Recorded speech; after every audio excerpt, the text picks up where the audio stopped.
Hello, everyone. Welcome to Mike. Where are we? Fall 2016 anime retrospective, hosted by the Critical D. As always,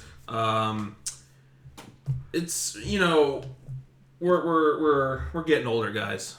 It's a pretty weak But you know what? Is anime getting worse? No. Well, just this year. Right, just this year. You're right. No. Just it actually got better this year.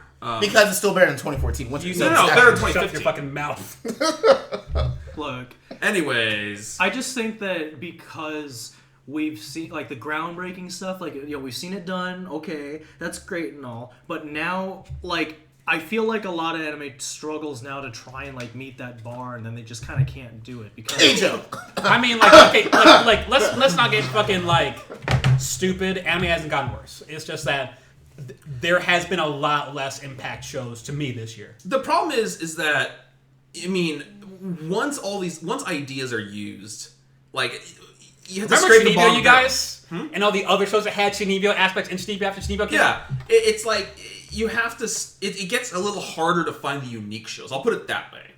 And even shows you want shows to just execute, and most shows don't execute. Even shows that do reuse ideas can still be good if they do it right. Exactly. Yeah. But for instance, lately we're seeing a lot of different sports shows because we're let's just pick every fucking sport out of the bucket that we can because we're running out of sports. I'm still waiting for them to do hockey, golf, bowling. They'll never do hockey. I want golf because golf can have stupid powers like Kuroko, and I can't. They could. They really could. Just around the world and holding on. Got it. All right.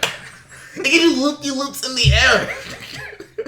I'm just waiting. See, I think part of the problem is that they're just still conforming to stupid anime stereotypes. I don't like harem anime, but every season there's a shit ton.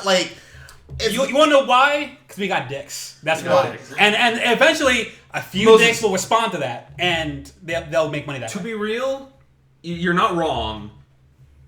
This coming up season, though, I don't want to get into it. Not a whole lot of that. Also, there's still a lot of. I think there's less shows overall next season. Well, winter's usually it's the off season. Yeah, winter's usually.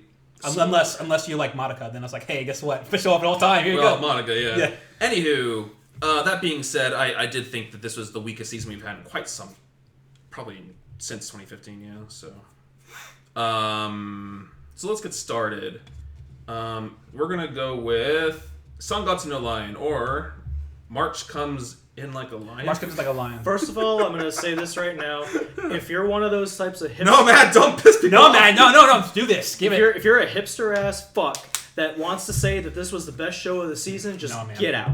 No, it is. This show is trying to be Your Line April, but it misses the problem Your Line April, which is Your Line April had. How is this show trying to be like Your Line April? It has the same similar tone to Your Line April to me. No one's dying, but it's still that took a while, didn't it? It's still a pretty gloomy anime with a fucking sad sack main character.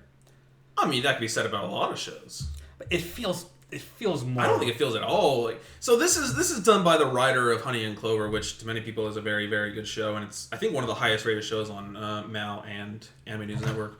I watch it, not my kind of thing, but I think the show's better. Guy kind of lost his family, and it's sort of I'm not saying he's a sad sack for no reason. We still a sad sack. But he kind of hangs out with these three sisters and becomes part of their family. Did he meet them because he was with some guys and they went to the club? Yeah. He was in the club and they gave him alcohol and he drank a lot and she took care of him. Yeah.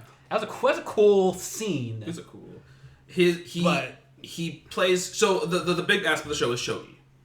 This guy is a professional shogi player, and it is literally so he was adopted by a family of shogi players. I forget what happened to his real family. They died in a car accident. Yeah, that's right.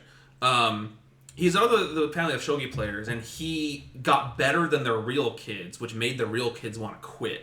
And then he destroyed the family by being too good at shogi. They made a good analogy of what was it? It was like a mockingbird or something, or where the bird will lay his own eggs in his other birds' nests, and when his own bird hatches, he'll push the other birds off the fucking nest till they die. Mm-hmm. A good analogy. Very good. But the problem is the show is still gloomy for gloomy's sake. I get you on April comparisons because they're both gloomy and they both try to do like a very serious like guy lost a family, guy lost his mom. But Your Own April was even better because they had Kaori was the other end of that spectrum. So it was like the light in the anime to give the anime more color. While this show is just doom and gloom for a lot of it. It's more so people helping each other out, I guess, rather than one person seeking solace in another. Like, it's I guess Your Own April is more like a one-way street, right? Because, what's his face? Sinking Kun. Can't swim Kun. Drowning Chan was kind of like just like using like trying to find solace in Kaori. And Kaori, if she had let him know about all his problems early on, maybe it would be more of a two-way street. I think this show is more of a two-way street. Like Kei, you know, needs comfort from this family, and they almost look to him as like another father. True. In a way, almost. But in a way, just a guy. But the problem in this show is that's like it's way too gloomy and at times not fun to watch. Did you finish it? No. It's not over. Okay, I'll just finish it. I'll stop fun to watch. It's still going. It's 22. First off, they'll make shogi very engaging enough to carry that show, even though it's a bit of a it's a plot device, more or less. The main character, I don't know how to play shogi, and I don't really think it's that important. And the main character doesn't seem to grow that much. He just seems to be the same guy. Well, I mean, he's dealing with a lot. But I don't know. How far did you get? Episode 6. Oh, okay. So you didn't see his sister. You didn't see his adopted sister-in-law. You didn't see his sister-in-law come visit him. Oh no! What was after that? She had a grudge. So she there's a lot going on between her current boyfriend and like how she's trying to help with Kei, and how Kei is trying to deal with the fact that she's essentially in like an abusive relationship that she won't get out of. But the problem is like that abusive boyfriend is a shogi player too. Of course, so he's like, yeah, it's really good. I don't know. I really like the show. I think it started off pretty slow. I was kind of on the edge about it, but I think as you get to know the characters more, as you get deeper and deeper, it becomes much more interesting. My problem is they just got rid of the best fucking like openings and endings that show had. I love them so much. That show didn't grow on me the same way Your Own April did. So again, it didn't have that much flavor, or is it too much flavor? I'm not sure which one it is. Well, its contrast is pretty low because the colors aren't very bright. It's pretty gloomy colors. And it's again, Your Own April knew when to be serious and knew when to like lighten up a little bit. The show doesn't lighten up that much. Well, we can go back to the Light April cast. The light in the show is like when he's with the girls and like the little baby girls like lose their mind over pudding, or like the catcher like saying I want to eat that shit, which I found entertaining. Yeah. But it's just too dark all the time. It's pretty dark. It's pretty loading. But yeah, I mean, we've said our thoughts on. Yeah. If anyone wants to listen to our thoughts on Your Own April, go back to. Yeah. Was it fall 2014 or something? Yeah. Cast or read my article about it. Whatever the hell that aired. Yeah. It was sometime in 2014. Yeah. Anyways, I give this show a B+. Okay. So far, Yep. It is not over yet. Right. You want to give it a grade? No. How much do you watch? No. Okay. Next up, Ajin 2. Hooray! For some reason, like me and Ruben are the only ones who really enjoyed I this. tried getting Ajin, I just couldn't get Ajin. Like, I mean, animation aside, it's a weird CG shit that they did in Knights of Sidonia, if you ever watched that one. It looks so much better than Knights of Sidonia, in my opinion. But I guess it was the same studio, wasn't it? Yeah. I feel like Knights of Sidonia was more stiff. But maybe I didn't see more than one episode of that show. Well, also, that was like their first work, and maybe they made improvements or something like that. Possible. I mean, Ajin's a pretty successful IP in Japan, so maybe they had more money. Well, and I mean, if you look at the manga for Knights of Sidonia and Ajin, it's like it actually looks very normal. So you kind of just wonder, would this have been any better if they just drew it normally? Maybe. I don't even know. Some people can't really get past that animation, but honestly, I don't think I would have cared. I don't want to say this conclusively because it might just be because I watched 24 episodes of this show with this style, but maybe it wouldn't have been as good as a regular anime because I feel like a lot of the action scenes and stuff wouldn't have worked as well at 10 10 frames a second for the anime is usually done at in. Yeah. I mean, anime's done in 30, but they don't draw 30 frames in like every action. There'll be a lot of duplicates. So Yeah. I don't know. I feel like the 3D made it actually flow really well, especially in like a lot of the gunfights and stuff. Oh yeah. You can make gun polygons and stuff go a lot more consistently than just shooting regular animation. Unfortunately, there was quite a bit of content that was kind of changed due to the fact that they went for its original ending, I think. But actually, for the most part, it followed the manga, so I was okay with it. I liked it a lot. I loved the first season, and I think that the second season was a great continuation. They didn't change the pace. They didn't change the tone. They just went with it. I really like the idea. Immortals being segregated. # Ajin Lives Matter.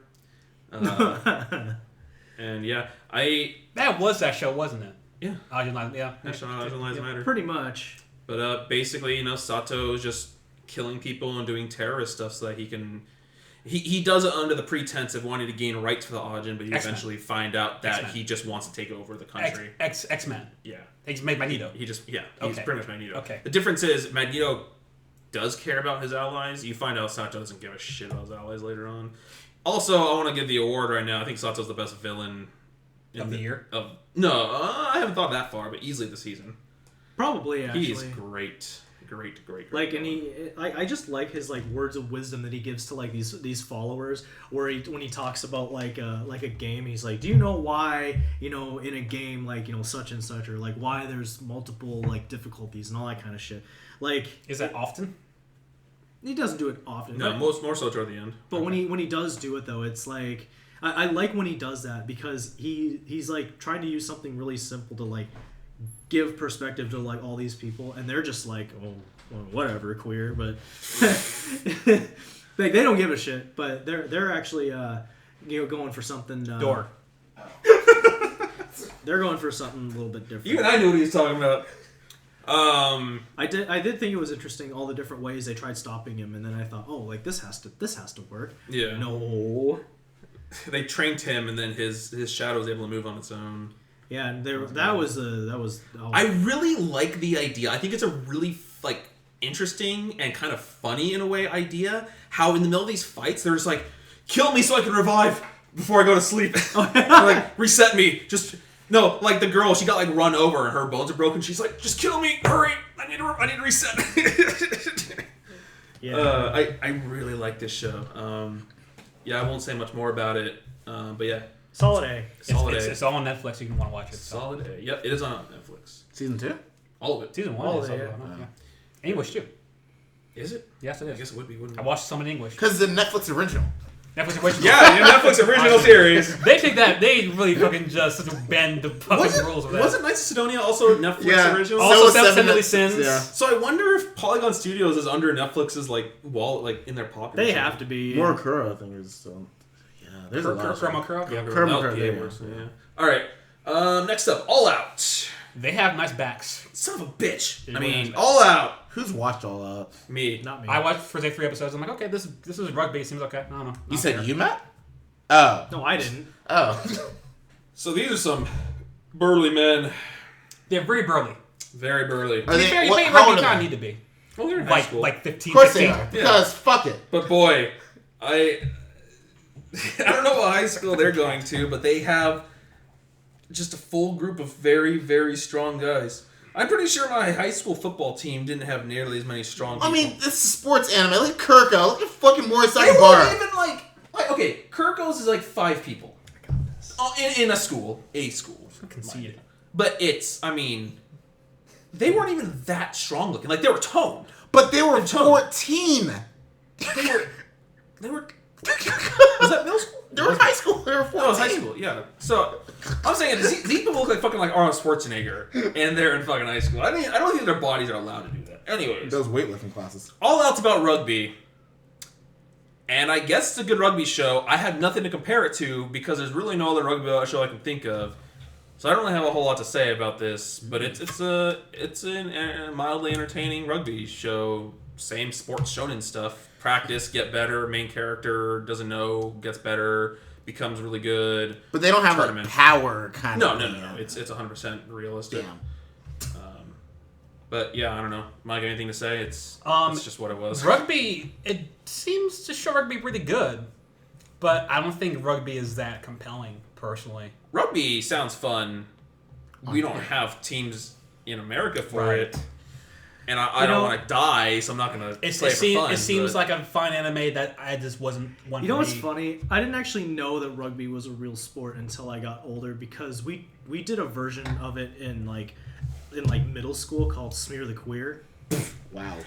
Okay. I'm assuming that wasn't the school section. I'm sure that wasn't. No, everyone's had that. Even our school had that. Yeah. But I mean, it's very similar to that. And that's just modifying the rules of flag football to be tackle football with no rules. That's what Smear the Queer is. That's not rugby. That sounds like rugby, actually. It is. No. Rugby is just no holds barred football. I'm just saying, if this had like powers, and I could see like people do like charging star, and I'd watch the show. Yeah. Anywho, so anything else, Mike? It seems okay. I just couldn't get into it. So far, I'd give it like a.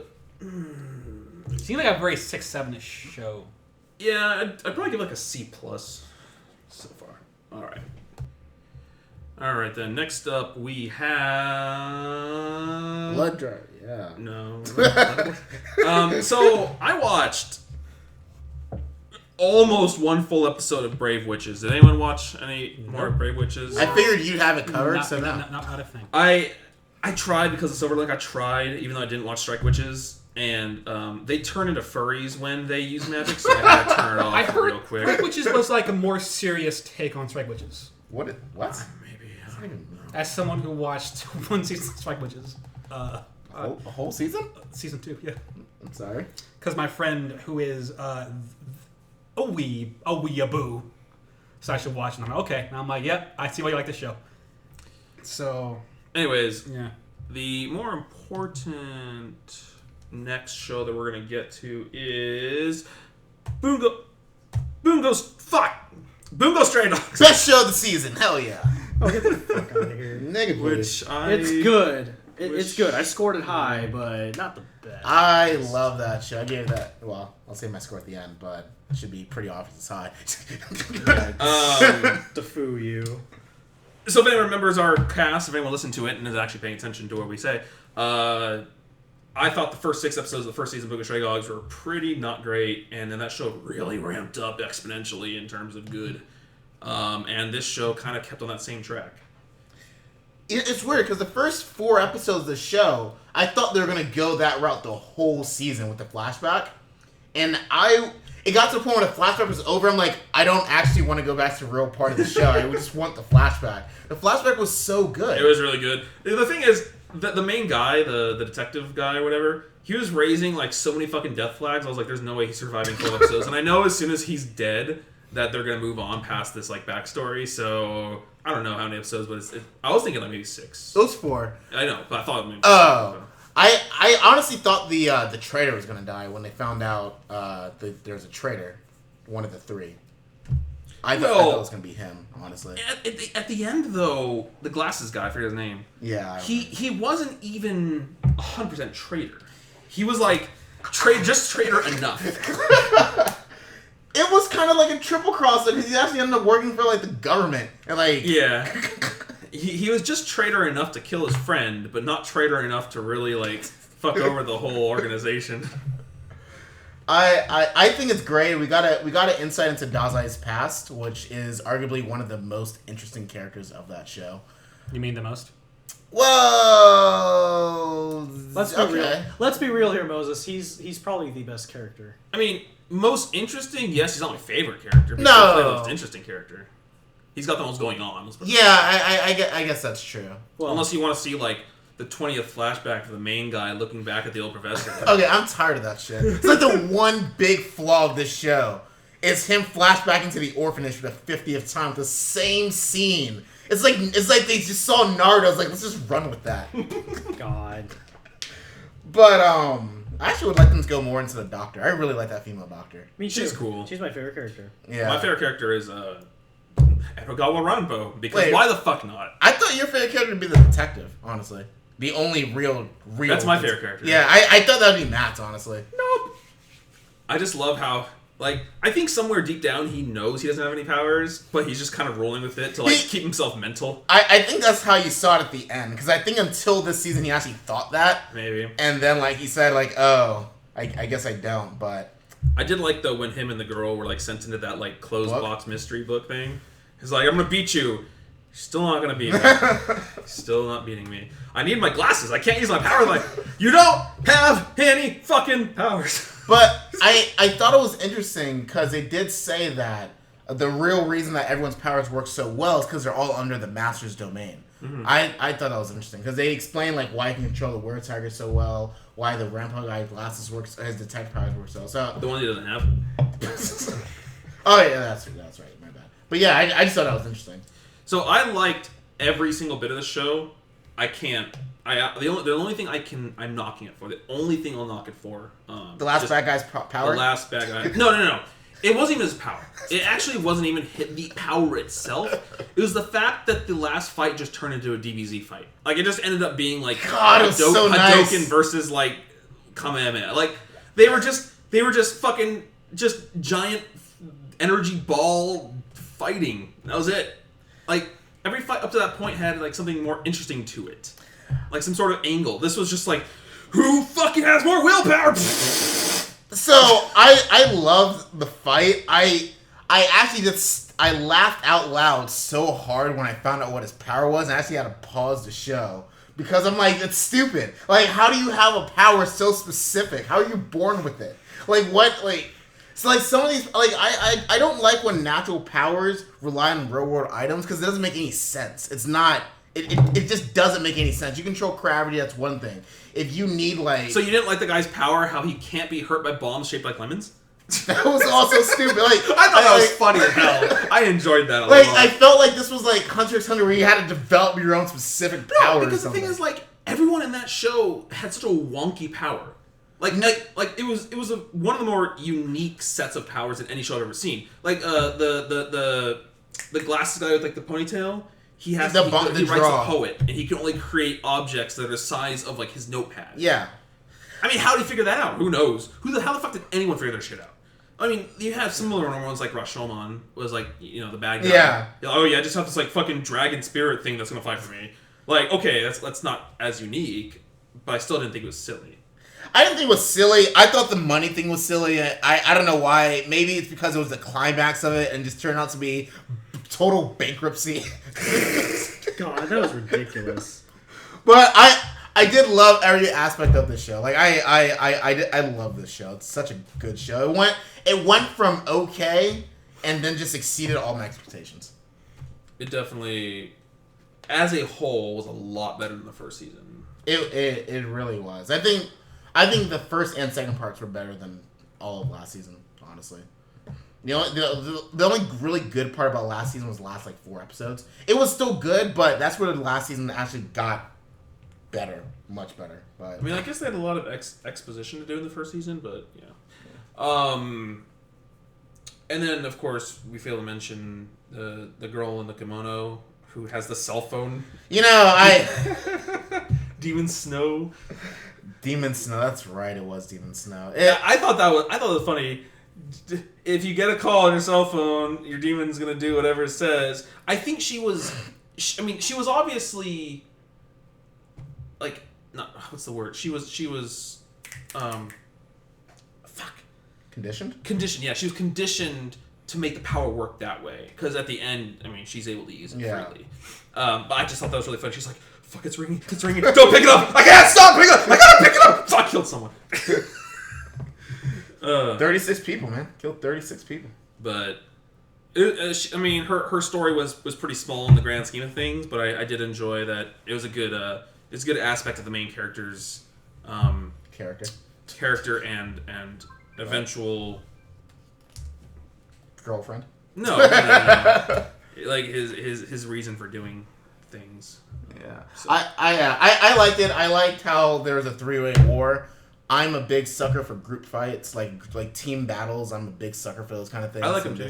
I just like 3-sided fights or more. It's not even about 3-sided fights. Like I like when teams work together and solve things. And this whole show is team oriented. It's the whole point of the show. Yeah. So I mean, it really drew to me. So I enjoyed it a lot.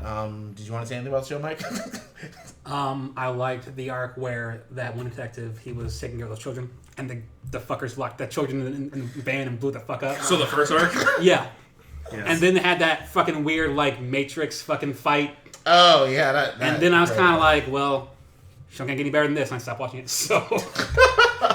In a way, you're not wrong, but I think it was, it was definitely worth watching the rest of it. Yeah, I like the show a lot. It's a good show. I'll give it an A-. So do I. All right. Matt, did you finish it? Yeah. Yeah, what'd you give it? Solid A. Okay, wow. For someone who just rated it higher than us, you definitely didn't say jack shit about it. No, I mean, no, A-. Okay. I forgot. I thought you said A+ for some reason. I was like, oh, wait a minute. All right. I can't rate it higher than Moses. Yeah, I cannot because you like it way more than I. I only give I give the show like a 9 on Mal. 8. Because okay, that last fight was dumb. I mean, this is me, guys. I mean, I love shonen shit. I mean, that's all. This show was for me. I just have to mention one more thing. The old guy who has Moby Dick as a power, and it's just a giant fucking ship. He said like a line from the book the first time he summoned it. It wasn't Call Me Ishmael. It was like, fuck. Like, it was like the end of the episode where he summons it for the first time you see it. It was funny as hell. All right. All right then. Next up, we are going to have Classicaloid. Hooray! Matt, you're probably gonna talk a lot about this. Okay. I'm gonna say this real quick just before you go off on it. If I wasn't watching this with 5 other people on a weekly basis, I probably couldn't have kept going with it because it is kind of real stupid, dumb, and pointless. But Bob Sum was cool. Anyways, go on. It is dumb and pointless, and I'm really glad that he turned out to be a normal person and not just saying these musical terms. I thought that was kind of stupid. So like the fact, fortissimo, I allegro. mean, whatever. But the only reason that this is like enjoyable for me is because I know who all these composers are because I studied them. I've played countless pieces by all of them in professional orchestra for years. So like seeing it like in an anime is kind of, I don't know, it's something that they've never done before. And yeah, I mean, like, that aside, if you don't have like the experience in music that I do and you're trying to watch this, like, I could understand a lot of people being turned away from it because it is made by the same creator as Gintama. So you're going to see a lot of the same tendencies and like themes as in Gintama, which is really odd because I actually don't like Gintama at all. I don't read it. I don't watch it. I think it's dumb. And a lot of shit they do in this show is actually really dumb. But the fact that I'm now seeing like almost every episode, I get to see a modernization of a classical like composition with like Japanese words in it and shit. Like, I actually think the original songs back in the classical era had Japanese lyrics. You just didn't know it. We didn't know that till now. The anime figured it out. I guess, yeah, but and I mean, the shenanigans that happened, some of them are humorous and some of them are absolutely dumb. But it's Sunrise, so they must have had hella budget because doesn't even look good because they make that Katsu money.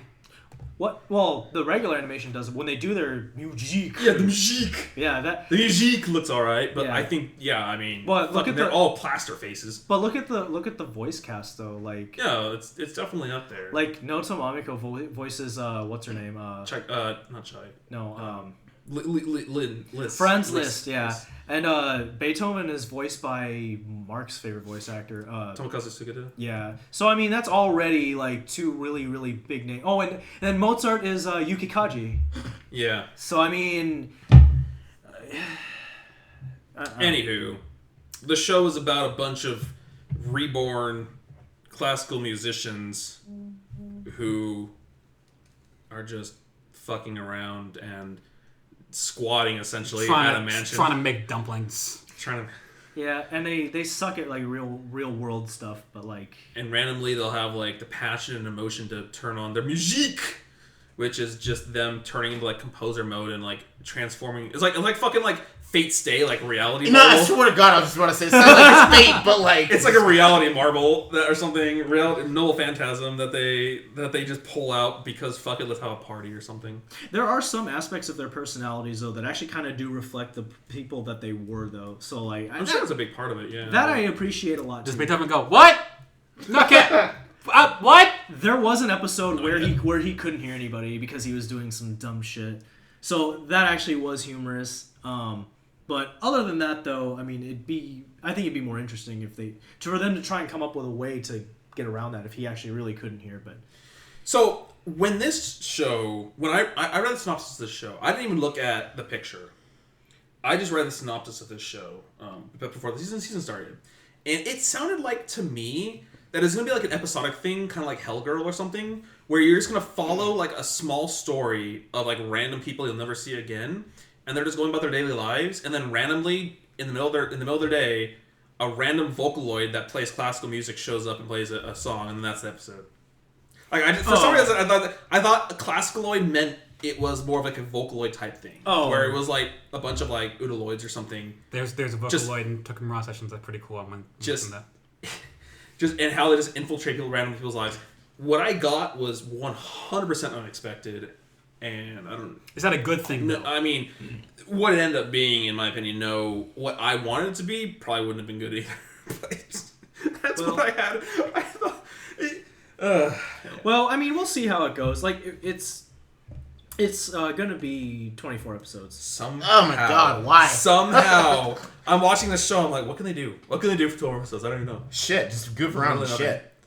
Pretty much, I mean, that's what Gintama is, so, I mean... One thing I do find funny is how they do talk about what kind of person they were in their real life, and so they're constantly like, "Yeah, Liz, or not Liz, Tchaikovsky. So you were a dude. You were an old dude, and now you're just a little girl. Yeah, well, fuck it. I think Lise was a guy too, right? Yeah. Yeah. And then and then I love how she was making fun of the other idol for being a one-hit wonder. Because if you actually look up the composer Tekla Bardazuska, I probably Tesla, said it right? Or Tekla. It was a Russian composer, and she actually was a female, but she only had one thing that actually stuck. And it's only well known among people that are really into classical music. Your average person probably never. I have no idea what it is. So there, yeah. I mean that part played in, and I thought that was interesting. This Bach being the leader, though, that's a little weird. But Bach-sama is the best part of that show. He's funny. I love that character. Anyways, we should move on. I'm gonna give this show like a D+. It gets hard.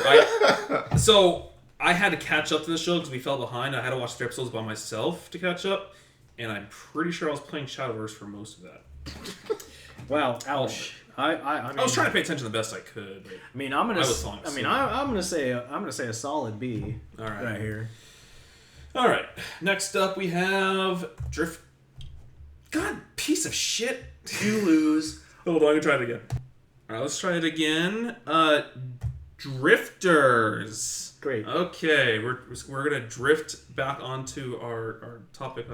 Hellsing meets Fate Stay Night meets. So I didn't know this was done by the guy at Hellsing. I'm watching this show. I'm like, man, that looks a lot like Integra. Man, that looks a lot like the Police Girl. Man, this looks a lot like the one that had the giant eyeball in the eye in Ultimate. It was like the 3rd or 4th movie that they fought. Looks just like Joan d'Arc. I'm like, this main guy's face looks a lot like Alucard, and fucking Oda Nobunaga looks a lot like the Butler.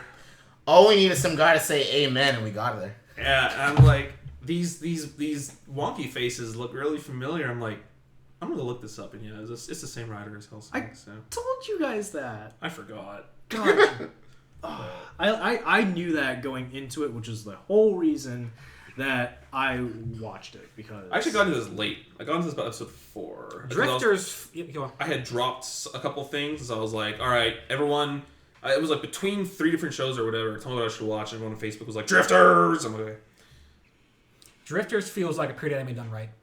A what? A period anime done right. It's not even period. It's not even period. Well, maybe it's why I like it so much. It's like pseudo period. It's like we moved the period into another period.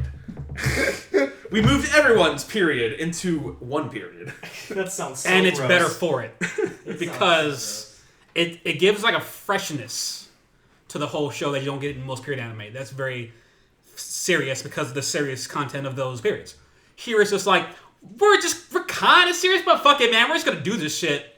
Well, one of the best parts about it is like the dichotomy between the fact that everyone comes from different periods. Yes, and they're all thrown in this world together, and so they're all talking about like, oh, your clan's still alive, or what did my clan do in 500 years from now?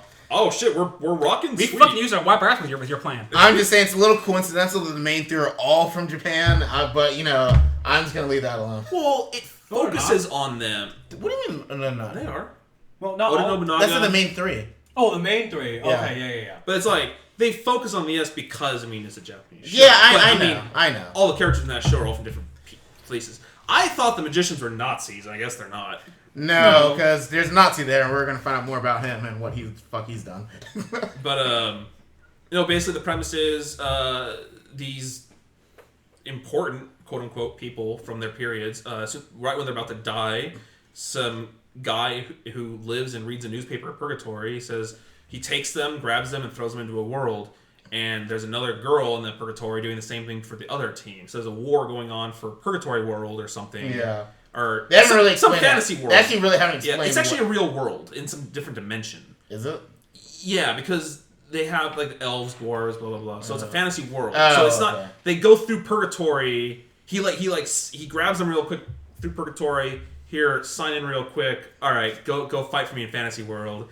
And he has this kind of like, it's this like Nazi looking guy versus some goth chick. Yeah. It's a famous warrior drafting. I want to say though, I swear I called it where at the very end the guy that you guys remember the very end scene to show that new character is going to be in the new season. I don't want to say because it might be a spoiler. Yeah, what's his face? Yeah, I knew he was going to be there only because I play a shit ton of Samurai Warriors and and Oda Nobunaga. So you know who he was? Huh? You know who he was? Yes, I knew who he was. I was like, oh. And he kept hinting towards it. Do you remember his name? Oh, you remember the guy that was sitting down at the very end of the show, like during the credits. It's not Dante. No, he fought because what's his face? Who's the main guy in the red? I don't remember his name. I don't remember his name. Actually, I don't know anyone's that's not Oda Nobunaga or Joan of Arc, actually. Now that I think about it, I don't know anyone. Okay, Toyohisa. He fought Date Masamune in the city, right? Was that him? No, that wasn't him. Was it not? Was it? Okay, then honestly, I forget who was sitting in the throne. Okay. I like. Oh yeah, no. It was just it's someone that's in the lore of Oda. No, I guess it's not lore's history. That was with actually Oda Nobunaga. Well, you can remind me after I turn this off after this show. But anyways, I liked how they had Socrates and or not Socrates. Platos? The Rome guy. Platos. No. The other Rome guy? The Rome. Aristotle. The Rome emperor. Like what the hell was his name? Caesar. Caesar. Was it Is Caesar? a Rome emperor. Wait, I don't think it was Caesar. What Rome guy? The old guy who was The crazy guy? crushing raspberries and Yeah. stuff. I don't think that was Caesar. Did they say his name? I can't remember. No, they did, and I can't remember what it was. But I liked. I also liked the other guy was supposed to be the Sundance Kid or Billy the Kid. It was the kids. Yeah, I thought that was cool. Then the pilot. Yeah. Okay, so when that pilot came, I swear to God, I thought it was a kamikaze gonna crash right. That's into what the battlefield. That's what I thought. Hey guys, what's up? And the guy in Purgatory is just like, I should have probably not chosen him. Rasputin was in it. Yeah. There were a lot of people, and I really did like that. One was Hideyoshi, I think. Was Hideyoshi there? No. Oh no, they talked about Wait, I don't think he was. they did mention Who was the Hideyoshi. archer person? The girl? Yoichi Nasu. Yoriichi? Yeah, some guy we never known. Yoichi Nasu. Yeah, she lived 400 years before. That's a he. Yeah, that's a she. Yes. My bad. Now, Boob-chan. Boo-chan. Oh my. As she became known as the anime. She was Boo-chan. She was great. That show has a good sense of when to get serious and when to fucking relax and maybe funny about it. Which is why we tell you should watch Hellsing. Maybe you're right. Yeah, the show... Just the ultimate OVAs, not the actual series. Okay. I really like how Oda Nobunaga is bringing his own kind of strategy into this world that doesn't know what strategy is, and he's using future quotation mark tech. Yeah, like magical walkie-talkies. Yeah. Well, I meant the guns actually. I like the shit. The shit. When I saw that's shit to great effect. That whole show. That shit was fun. It's a good show. Actually, the only thing I don't really like about the show is I don't like the main character, the guy in red. I can't remember his name. Toyohisa? He's just so default to me. I really don't like him. I mean, that's the only thing about the show. That's the thing, though, is like, that's what it was in the warring area of Japan. It was just a whole bunch of fucking ravaging people trying to cut each other's heads off. But see, I don't see any depth to Oh, him. it was Hannibal. No. Yep, Hannibal Lecter. Yep, Hannibal, Scipio, yeah, and it was Butch Cassidy and the Sundance Kid, not Billy. Never heard of anyone as Hannibal that's not Hannibal Lecter. But anyways. But no, I really like the show. It has a lot of action, has a lot of blood. Real good action scenes. Really good. I like how they're introducing more mythology creatures, I guess, like dwarves and everything. Yep. It's one thing I really like about just games or story. I love fantasy lore, and this show is kind of delivering. So I do kind of like it. I did enjoy it. A minus. I thought it ended a little abruptly, but I'm But sure it's there's gonna be it more. ended up Yeah, there is. I'm sure there'll be more. There's gonna be another It's really... Actually, they announced more at the end of it, didn't it? Yeah. It is the kind of period anime I can get behind because it's not period anime. Which is fucking impressive in and of itself. It's almost period. It is one of the five... It's like, remember Saturday Night Live, Almost Pizza I showed you? You told me it's pumpkins. Did I not show you Almost Pizza? No. Okay, I'll show you Almost Pizza, but it's almost period. Anyways, yeah. A minus probably sounds good. Yeah, that's B minus. one of the shows that finished this year. This season. So great show. What did you give it? A minus. All right, let's see if this will work for the next one. Flip Flappers, it worked. All right. Yeah, flip flappers. So Moses. I didn't finish it. It doesn't matter. So Moses. This show. So many people wrote articles for like Anime News Network, and like Crunchyroll and shit about this show. I'm not gonna discredit what they're saying, but apparently it's like some deep work of art. You know, I felt like this would come together if I finished it. Like, this would all make sense. Like, because it started making sense around the episode with the Alzheimer's. Like, kind of what they were doing. Which was, like, episode 8. So, for, like, first 7 episodes, you're just watching nonsense. It's like, Fooly Cooley, but way better. Oh, yeah. I mean, it's better. Please. But, so where'd you stop? Shit. So... anyone listening, Flip Flapper spoilers, you shouldn't care. But I'm going to spoil the rest of the show for you. I was 2 episodes after the Alzheimer's. After the house. Did you get to the part where you find out that that the blue hair girl, the main one, it's Momoka? No, I think it's Momoka. No, it's not Momoka. Shit. It's not. It's Papika, and Coconut. Oh, Coconut. Yeah, she says her name every fucking 5 seconds to start. Coconut! Hey, let's go! Flip-flopping! Anyway. Oh, the part I got to was, so the blonde girl, right? Yeah. Where she actually helped the other 2. Yeah. So the other team isn't trusting her, so they gave her one more chance. That's where I'm at. Okay, so basically, all the story happens after you stop watching. All of it. Coconut, okay, so you know the Amorphouses are trying to get in each of these worlds, and they're fighting over? Uh-huh. Coconut has one inside her. Okay. And so, Papika is actually, like, her and her organization are kind of using her to get... Papika as well? Originally.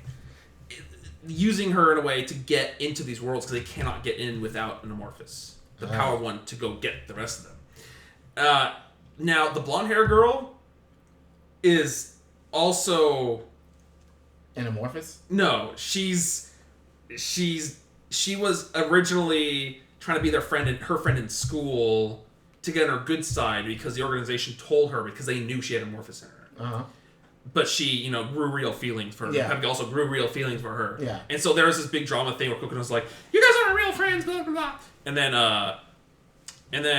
Hibike like kind of let something slip. She's like, "Oh, Mimi," and Kouko's like, "Who's Mimi?" And then you find out that was her mom's name, and her mom was like the original Flip flapper. I can't say like she was the flip original. flapper. She was the original like world morpher or something. Like she had the power to like create the worlds and like do everything, and like she's the one who created like morphosis.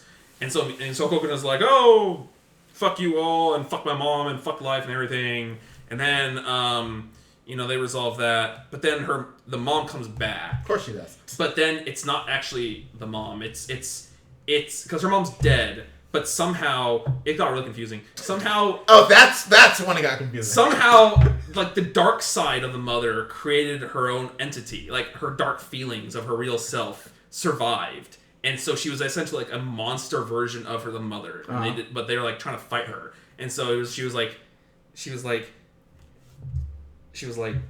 mind controlling Kokona to like stay with her forever in Flip Flap World. Yeah. And they were trying to go rescue her and, big power struggle and everything, and then flip flapping and then fighting, and then she's like, "Oh, you're not my real mom." "Yeah, you're right." And then the ghost real mom's like, "Oh, I love you, bye." And then like the old guy, like the guy with the glasses and the black hair, I guess he was like the one taking care of her and he loved her, and he's like, "Oh, I finally solved all that problem, so now I saw the ghost, I'm gonna kill myself now." And then those 3 live happily ever after. Do they? I mean, so what do they do? The anamorphosis, like, what are they for? Did they ever really touch on what they like? Why? They might have. They might have slipped in there at some point. Like, I love this show. I didn't. I do. I kind of do. It's a really weird, crazy, entertaining, nonsensical, stupid show that you can just kind of turn your mind off and just. It's a beautiful. You can't turn your mind off. If I could, I probably would have enjoyed it more. I just wanted magical girls fight. Like you watched the opening at least once, right? Yeah. I wanted that show. Well, I just wanted the magical girls we had fighting. that show. We're just not there today yet. I just wanted magical girls fighting. We just didn't and get that. I got like the literary adventures of like Momoka and Paprika. Deep storytelling flapping. That show was so beautiful to me. I didn't like the world was so surreal. There was an episode where I swore they went into fucking Mad Max. It was the desert one where they fought that space alien chick. Yeah. That was a good episode because they fought a lot. It was good. I liked it a lot. It was the best episode. Yeah, I liked it. And then there was the Alzheimer's episode with the aunt or whatever. That was sad. The show had so many different emotions going on. Oh, that was the episode where when they left. Remember, she says the word Mimi, and Kokona's like, "Yeah." Oh, is that what that was? Yeah. At that point, I was getting a little confused. I'm like, I think I'm supposed to understand everything that happened here, but I kind of didn't. But I liked the show. I thought it was fun. I didn't finish it, but it's an entertaining show for some reason. It's like I said, I feel like it's Fooly Cooly, but actually good. Because I enjoyed it a lot more Fooly Cooly, but that's not saying much because I mean, I gave Fooly Cooly like a 3. I mean, it's not saying 1, much. but yeah. Like the thing is, this show, if I didn't know what I was getting into, maybe I could have like stopped yourself, figured it out, or I probably would have still watched it knowing me. But I mean, I honestly feel like episode 2 you should have known. The opening's so cool though. That's such a cool anime. No, the ending is so much better. Oh, the Hansel and Gretel. I love that ending. It's like my favorite ending of the season. What do they call it? It's something what they did. Flip flap. No. The ending, like that style, that like motion story thing. But they did have Hansel and Gretel. So, I'm not sure. Parody. Anyways, I'll give it a B-. Yeah, that sounds good. B-. All right. Next up, God, son of a bitch. Can I not get any respect around here? I don't get any respect. I think so. All right, I'm gonna try this again. There we go. Fune no Mahou. The Great Passage. That anime is about making a dictionary. Boy, that's what I heard. Like the most boring concept I could ever think of, actually. In theory, yes, but it's done really well. The premise of this anime basically is just like, we are all travelers, and a dictionary is the ship you to sail the sea of words, which accurate. It's a little dry on occasion, but it's also really, really well done. There's this guy who was in who thinks about words so much he will write down words he hears and think about their meaning. And he's in this dead end sales job, and this one guy works at the dictionary just comes and discovers him. Well, real quick, sorry. What time period is this set in? Modern day. Okay, go on. Sorry. And he goes work a dictionary thinking about how think of a word like pride, and think of how many different ways pride can be used. Like you pride yourself on certain things. Pride can be a negative thing, be a positive thing. I go to the dictionary for that. Yeah, pride can be a verb. No, wait. You pride yourself, or can it be a verb? That works. You said deprive? No, it's a pride. That's what? No, pride can't be used as a verb. It can be. I have to go to the dictionary. It can be adjective though. Yeah. The thing about different ways these words can be used, and think about doing that for every single word ever made, and how long it takes to make a dictionary. It takes them about roughly 15 years to make a dictionary. This dictionary. It goes through the whole time? At one point there is a 14-year time skip, which I don't like that ever in anime. Really? That's not an epilogue. Yeah. I like it a lot. Because there's this the guy lives with I think his grandma in her house, and she has a friend who's also a young woman the same age as her grandson, who now lives there too. And eventually stuff happens and they kind of get together. Then it skips forward 14 years and they're married. And it's okay, I don't like that, but it happened. I mean, You gotta see the ending of this dictionary at some point. They have to skip, right? They finish the dictionary. They talk about the stickiness of paper and how it needs to be a certain type of stickiness and all that shit. Jesus Christ. And the guy's mentor who helped discover him eventually dies during the arc of this show. And how he wanted the main guy to carry on the dictionary for him. So it's a really well done show, but I can see it being very dry to other people. So I give it a B+. It's a very good show. Cool story. Yep.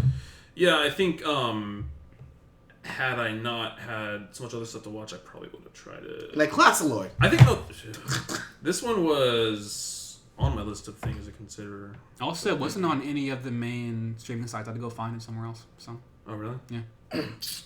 All right. I swear to God, I don't know why this is so hard. Next up, one of my personal favorite shows of the season, Girlish Number. Gyarlish. Yeah, Gyarlish Number. Yeah, that was weird. I don't know why they did that. I think the main girl sucks. I think she's the best. I think it's all on purpose, but she still sucks. Well, she sucks. She sucks at her job in life, but she's cool. Her personality is perfect. It's very reminiscent of Sonokawa Momoko, the main character of Sabagibu, who I adore, and I adore Chitose as well. She doesn't take no shit, and she'll...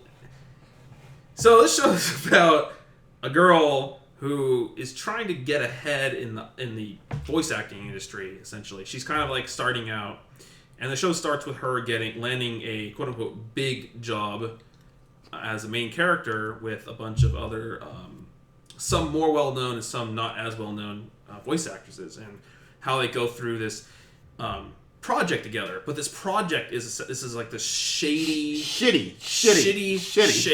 I like how it talks about the dark underbelly of that shit.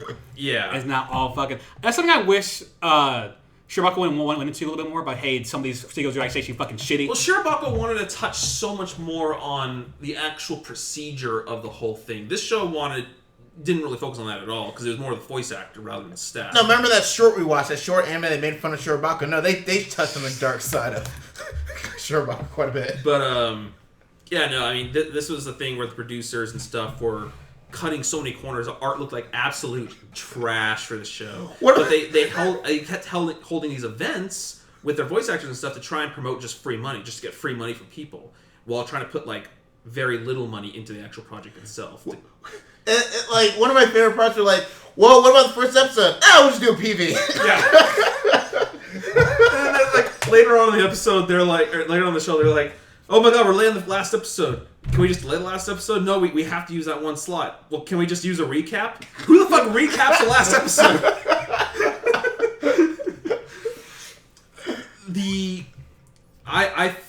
Man, I don't even know where to start. Chitose, though, is main character, and she's so cynical. That's a good word. I would say drinking her own Kool-Aid.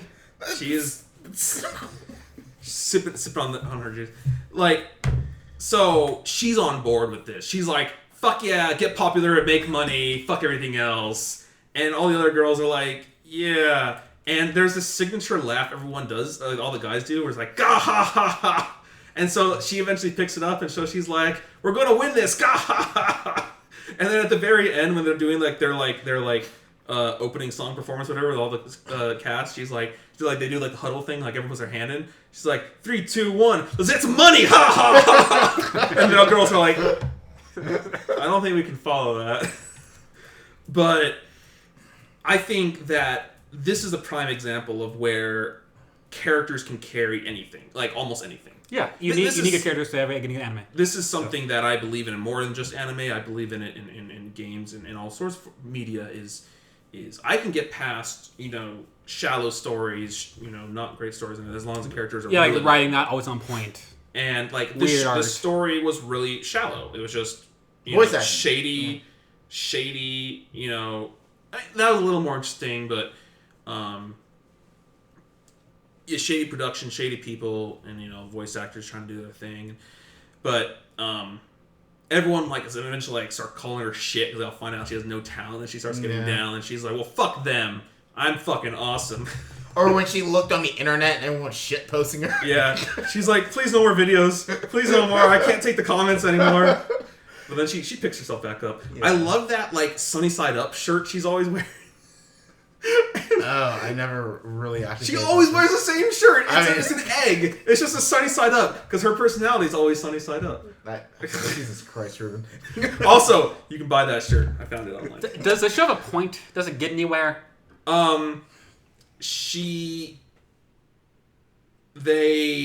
have a drunk pillow fight. They become good friends and try and get on in that industry better. No, that's actually the sad part is they actually replaced her as the main character for the second season of the show.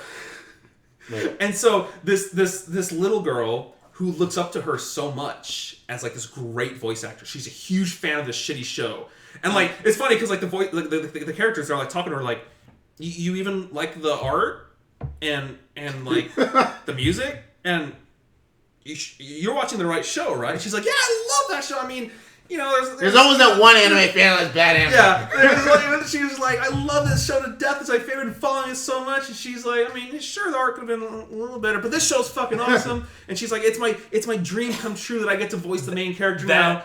That little baby is too pure for this world. Yeah, and she's looked at Chitose so much as she's like, Chitose, you're the fucking best. You voice the main character. You're so awesome. And then she finds out she's voicing it. Chitose's just like, so what happens to her? So she gets knocked down to a sub role, but the worst part, this show knows how to hit you hard at the right times. Did you see the episode about her birthday? Birthday? They do an event on Chitose's birthday, and everyone's kind of oh, we got this big announcement. We got this big surprise happening. And Chitose's overhearing him. She's like, oh, they know it's my birthday. I'm gonna get a surprise birthday announcement at this little this event. And she's on stage and everything. And then the girl's like, and today was a special announcement. She was like, and she's like, we have a new voice actor for the main character. Chelsea's like, that's pretty what good. What the fuck? That's actually really fucked up. That's pretty decent. They don't really tell her that. They show her on stage. That's fucked up. They just, on her birthday, on stage, in front of everyone, about a whole fucking audience, they show everyone, new voice actor, debut single, coming out with her own song and everything. And is it because she was bad or she was bad, yeah. Because I thought she was getting better. She was getting a lot better though. I'm confused. Marginally, not really though. Remember the recording studio kept having her retry over and over and over again. She got better in that same episode though. In that same episode, they stopped doing that. Because I remember I think they just gave up and they're like, fuck it. No, again, it was a shady production. They're at some point they're like, this ain't worth our time. Just put in the best take you have and let's just go with it. Because even her brother, who's her manager, was just like, you're shit. Yeah. You're shit, girl. But remember, then she started rewatching all the videos. I don't know. I thought she was getting better. My interpretation of the show, because I think she was, but then they replaced her because they're like, fuck it. Second season, fresh. This show should have been like Wake Up Girls, but like all the Wake Up Girls, like fucking just like savage, fucking. Let's go to these fucking cabaret clubs, these out some business and get this role. I like this show a lot. I like this show, but it's just not for me. Every season I try to watch one or two shows that's out of my element so I can kind of expand myself. But I respect the show a lot. I enjoy myself, but it's just not my kind of show. Mm-hmm. But I do love the main character. I love the drunk pillow fight scene. I like that most of the girls in this show are old enough to drink and they drink a lot. I like to make like a tally of anime where like girls are just over the age enough to drink and they do it. Honestly, that like what's the show with the police and the mech? Active Raid had that a little bit. Boy, that's not it's not. I personally like it when anime have older characters just in general. Like that's one of the reasons. Because it's rare. Well, what? Okay, it's let's get more into rare. Let's not get into that. No, I think it's more of a demographic thing. But anyways, yeah, I think it's rare, and I like it. I like Golden Time. Pedophiles. What? That like little girls in high school and want to get on with them, though they're 2D, but it's 2D, so it's fine. There's no rules. Yeah, boy. That whisper in your ear. Anyways, so yeah, I don't have much else to say. I mean, I could talk about the show forever, but I'm not going to now. So, anything else you want to say? No, I give the show like C+. I liked it. Boy, she doesn't seem shitty, but not an endearing shitty to me. It's like, yeah, you're I shitty. think she's That's hella the point, endearing, but shitty. you're still shitty. So I didn't really like the show that much. Okay, actually, there's one more scene I want to say. I want to make this into a GIF at some point. She's looking at her phone and she messages someone, and it's like Facebook, so it's like, oh, they saw it. They're not responding. I thought that was pretty meta. No, I this is probably like top 3 for me. I give it an A, easy A. I love it, love it, love it, love it. This is the kind of show for me, though. This is from my jam. All right, we're gonna do. All right, here we go. Haikyuu. Karasuno Koukou versus Shiratorizawa Gakuen Koukou. I'm really mad. I didn't watch the show. Okay, yeah, I'll just breeze this quickly because don't say the outcome. Okay, 10 episodes. Main school versus purple shirt school. They're the first ranked team, right? Aren't they number 1? Maybe I can't remember now. Didn't matter. You know what's really good is when sports anime focus on the sports and don't do like a whole lot. I think Expedition in sports anime is like, I get it. You're training, the montage, whatever, your revelation, fucking whatever. Finish it up in like one episode. Just wrap it up. Remember the Chappelle, wrap it up? Just wrap it up. All right? This show... For this season, a thing of them just like running the fucking stairs in Philadelphia, just one episode. Yeah, no. Like the first episode, it's like, yeah, we're gonna do this. Go to the place, start the match. Like they start the fucking match in the first episode. Goes literally until the very last episode, and they have like half an episode of epilogue. Like, I liked it a lot. This was like my favorite season of this show because it was just always game. It was game on. Well, to be fair, the first 2 seasons had 7 to 9 episodes of practice. Yep. Sure did. So I give this season in particular, I think I'd put it up to... I'd put it all the way up to an A-, actually. Wow. I liked it a lot. And I really like Haikyuu's animation for their sport. I mean, I love the show. I just can't believe I'm not caught up yet. All right. So, next up, Hibike Euphonium, Season 2. Matt was awake. Wow. Alright, so this is a sequel to, of course, Hibike Euphonium Season 1. This show I could go on for a long time, so I'm trying to figure out how to not do that. I absolutely love the first season to death. One of my favorite Kyoto productions ever. Season wasn't as good as the first one. Boy, I could talk for so long. Matt, just say something. Hurry, start talking. I gotta sell myself. Well, I'm glad they finally got to that stupid tournament, or the competition rather.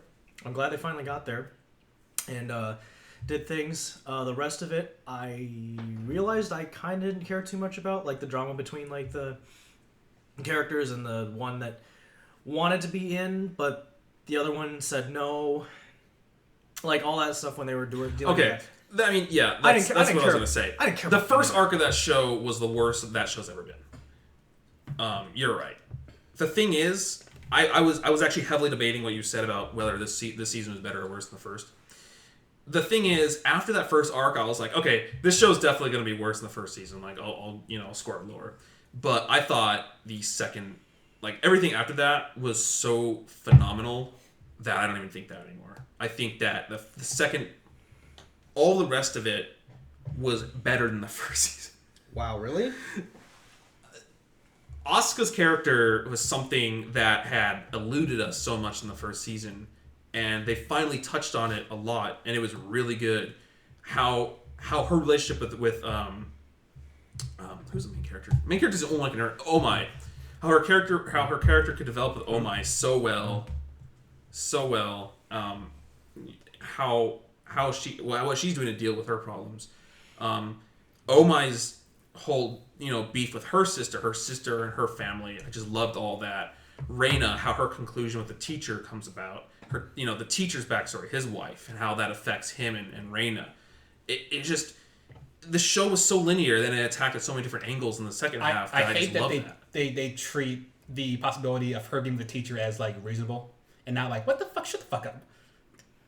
I mean, once she turns 18, who cares? 3 years. Who knows? Lord. The thing is, I mean, he's not that old. Neither she. He's in his like probably late 20s. Something like that. I know he's not that So old. it's like, whatever. But it's like, yeah, okay, it'd be a lot weirder if it was like him ogling her and she's like, this is weird. No, she likes him. Okay, whatever. She likes the older guys. They're more mature, just like her. Yeah, sure. Okay. But yeah. no, I thought that the development in the second half and resolving all these different kind of stories that they had kind of teased on in the first season but never really got around to just was an amazing conclusion of this show, and I absolutely loved it. Also, Reina's face when she found out that, when she thought that Taki was dating the guy at the camp. It's good. When she was like trying to eat and it was just spilling on her shirt. A good dead-eyed face. That was funny. But no, I did think that first arc was pretty pointless. Because like, it didn't even change anything. Nope. Like, the bitch... Whatever. So I picked the wrong time to when they pick a Euphonium up. Did you watch the first season? Like the first 4 episodes, like, this show's dumb, and then I dropped it, and you guys loved it. The first season. Oh. And now I'm like, okay, let me see what these fuckers saw in this show, and I'm like, okay, there's a craft to this. There's good writing. There's good art to this. But at the same time, AUS band gives a fuck. It's fucking banned. I don't know how you can do it. Just jump into a second season of a show. Like, I just can't do it. The thing is, in the first season, you know how. Just go with it. Like, whatever. I'll find out. The first season, though, the first few episodes are really just kind of like introducing a character as a lot more hijinks. The second, I mean, the best part of Hibike was always, I mean, the whole episode with Omai and Reina when they went to that hill. Asuka, like, kind of like hinting at her like true nature, but not really ever quite showing it. Kind of also hinting of Omai's sister and like what she's been up to. But again, they don't really touch on until like the end of the second season. So I don't know. You probably just watched all the wrong parts of it. Yeah, that seemed like what the case is. But that show I'm gonna have to watch on Netflix when it comes dubbed and just have it on the background one day. Oh my god. I think, of course, and then let's just going on the other side of the spectrum. Kyoto animation, fantastic, really well done animation on each instrument. Yes. Very, very detailed. Yes. And of course, one thing that this show has done better, and I've said this on every cast we've ever talked about this show before, so once other time, I guess, is the naturalness of their voices is something that I've never heard in anime before. Kyoto, so there's a director. He doesn't work there anymore, but he used to work for Kyoto, and this was kind of like his ideal. And I think maybe it stuck with Kyoto after he left, especially this project. Is like, when you're gonna have a show about natural people in a natural, real habitat, have them speak naturally. And that's something that's really well done in this show that no other anime I can think of does it as well in. Monogatari. And they are pretty anime on Monogatari because they're trying to speak more of like a monologue and not naturally a lot. I suppose. It is very good at that. It's very good at that. I'm not going to say. I think this show is the best at that though. Every character has their own intonation really well. They speak as if they're speaking to another person and not speaking for the sake of the audience hearing them. And I think it's just very, very well done. Anything else? It was missing the that scene up on the hill, like where they drew all that. Mm-hmm. This season didn't have anything of that level, which let me down just a little bit. I mean, yeah, I don't know. Also, I now kind of get why there's such a fan base for certain things, because like the only real male character in this entire series is like the teacher and Shuichi? Yeah, that other guy. guy. So I mean, like, it's not. There's hope for them. There's hope for them. There's. They didn't. You know, everyone's pushing her at the end. Like, just. You know, you like him. Yeah, the way they. I like clear winners in the end, but I don't know. It's like the opposite. It's like the same thing that like girls do with like shows like Black Butler. It's like I can't get mad at them for liking that shit, because like it's kind of the same thing, just the genders roles are like just switched. I mean, there's nothing gay about Euphonium, but like you could make it that way if you wanted to. And there's some little bits. I mean, you could definitely ship Omai and Reina really easily. They're very close, but I'm sure it's been done. Yeah, but there's I don't think there are any like legit homo people in the show that I can think of. No. Glasses chick. Oh, well, I don't know. Yeah. Glasses chick hates the world. She's part of the Fuck the World dynasty. Asuka. Yeah. Anyways. So yeah, I could go on for hours about the show, but again, not going to. That's not what I'm here for. I'll say it. I give it an A+. I fucking love this show. I think it's amazing. Well, I'm gonna say a B+, because. All right. Yeah. Good shit. Okay. Next up, we have Gates of Bootylon. Keijo. Are you going somewhere else? Well, we're gonna be here for maybe a while. I don't know. Let's try to not. Keijo. There's not a whole lot you can say about it other than Keijo is the best show season and my second best show of the year. I can say I didn't think I did. Headphones aren't going on quick enough. I didn't think of it that way, but here we are now. Before Mike goes off, I will say I expected this show to be like, what was that show? Sekirei? No, not even Sekirei. Like, I expected it to be shit. God damn it. No, you're saying shit. What's the other show that George likes that's like Sekirei, but it's not Sekirei? Ikitosen. I thought it would be Ikitosen levels of stupid with this like sport thing, but this show is actually very good. Ikitosen actually makes more sense. Ikitosen's actually a better show, and I can't believe I'm saying that on a recording, none the fucking less. Most why you're here. God, I hate the show. Okay. All right, Mike. Let's hear your Keijos. As the senior booty analyst for this website, its appreciation of the female butt is very impressive. I respect it. I appreciate it a lot.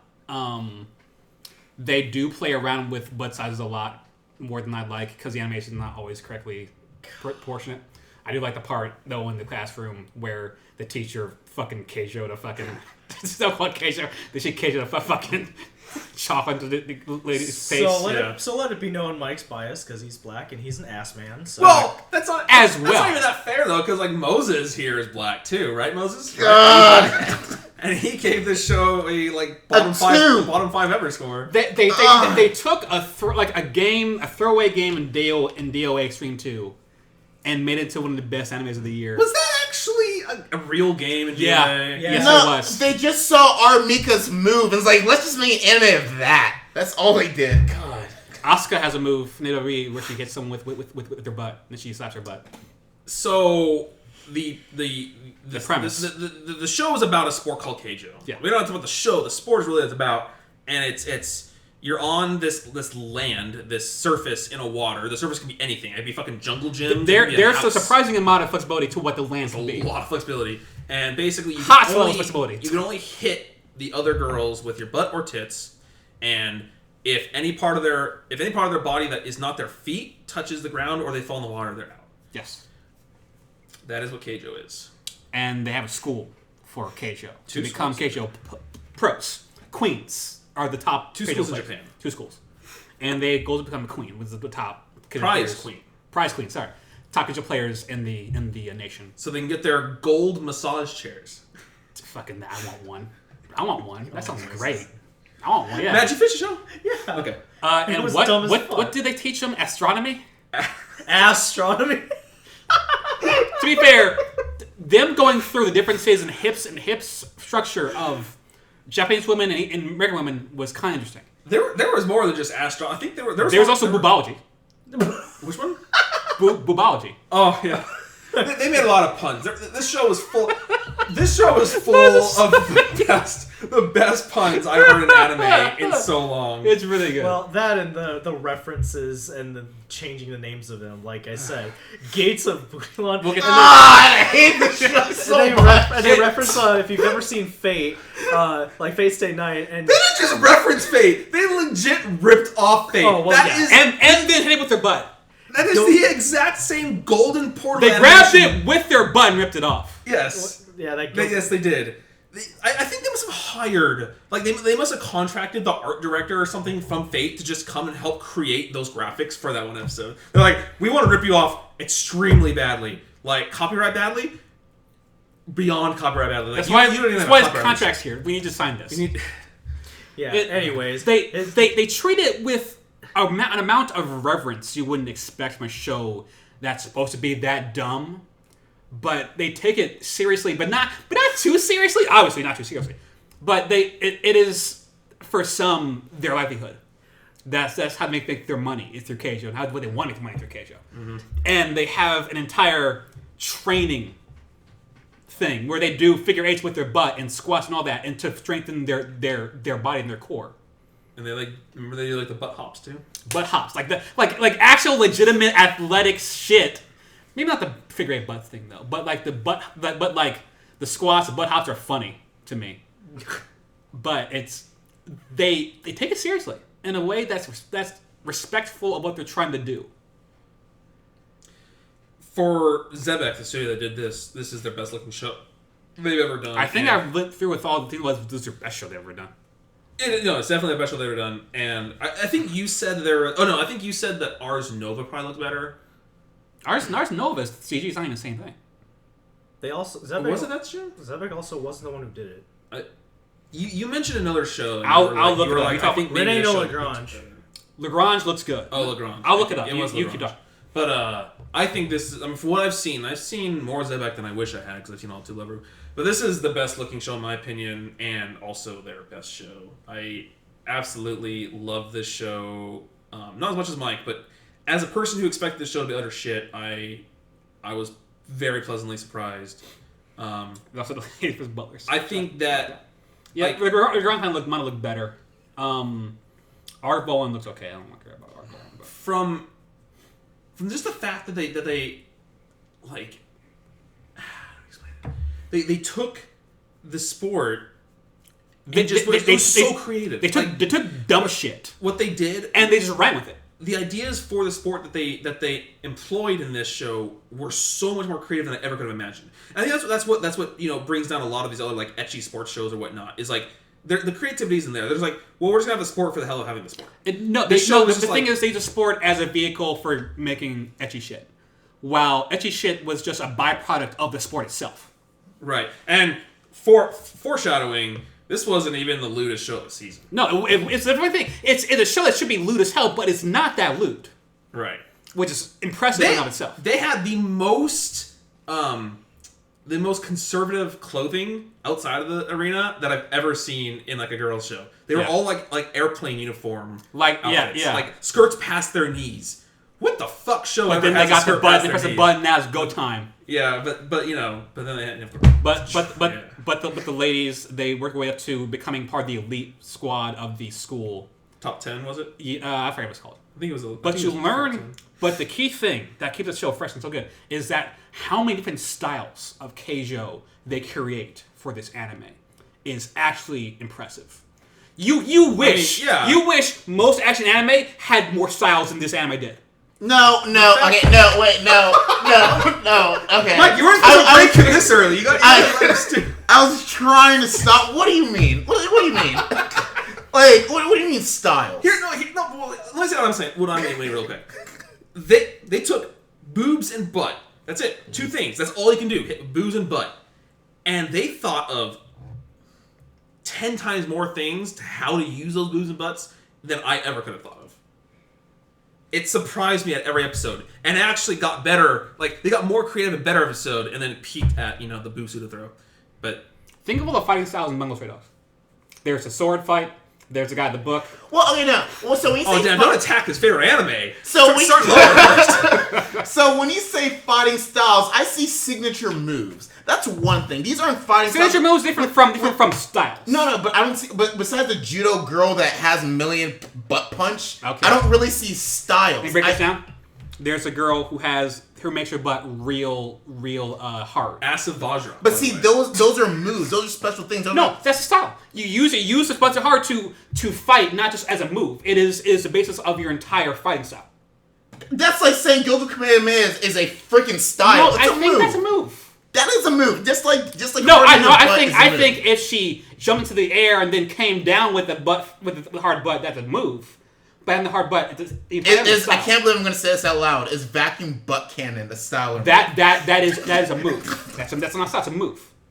I'm not understanding your difference. Okay, there's a lady who twists her tits, making like drills.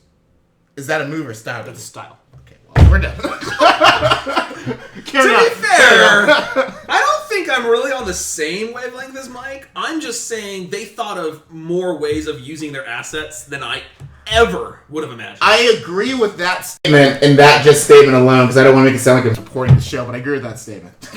Okay.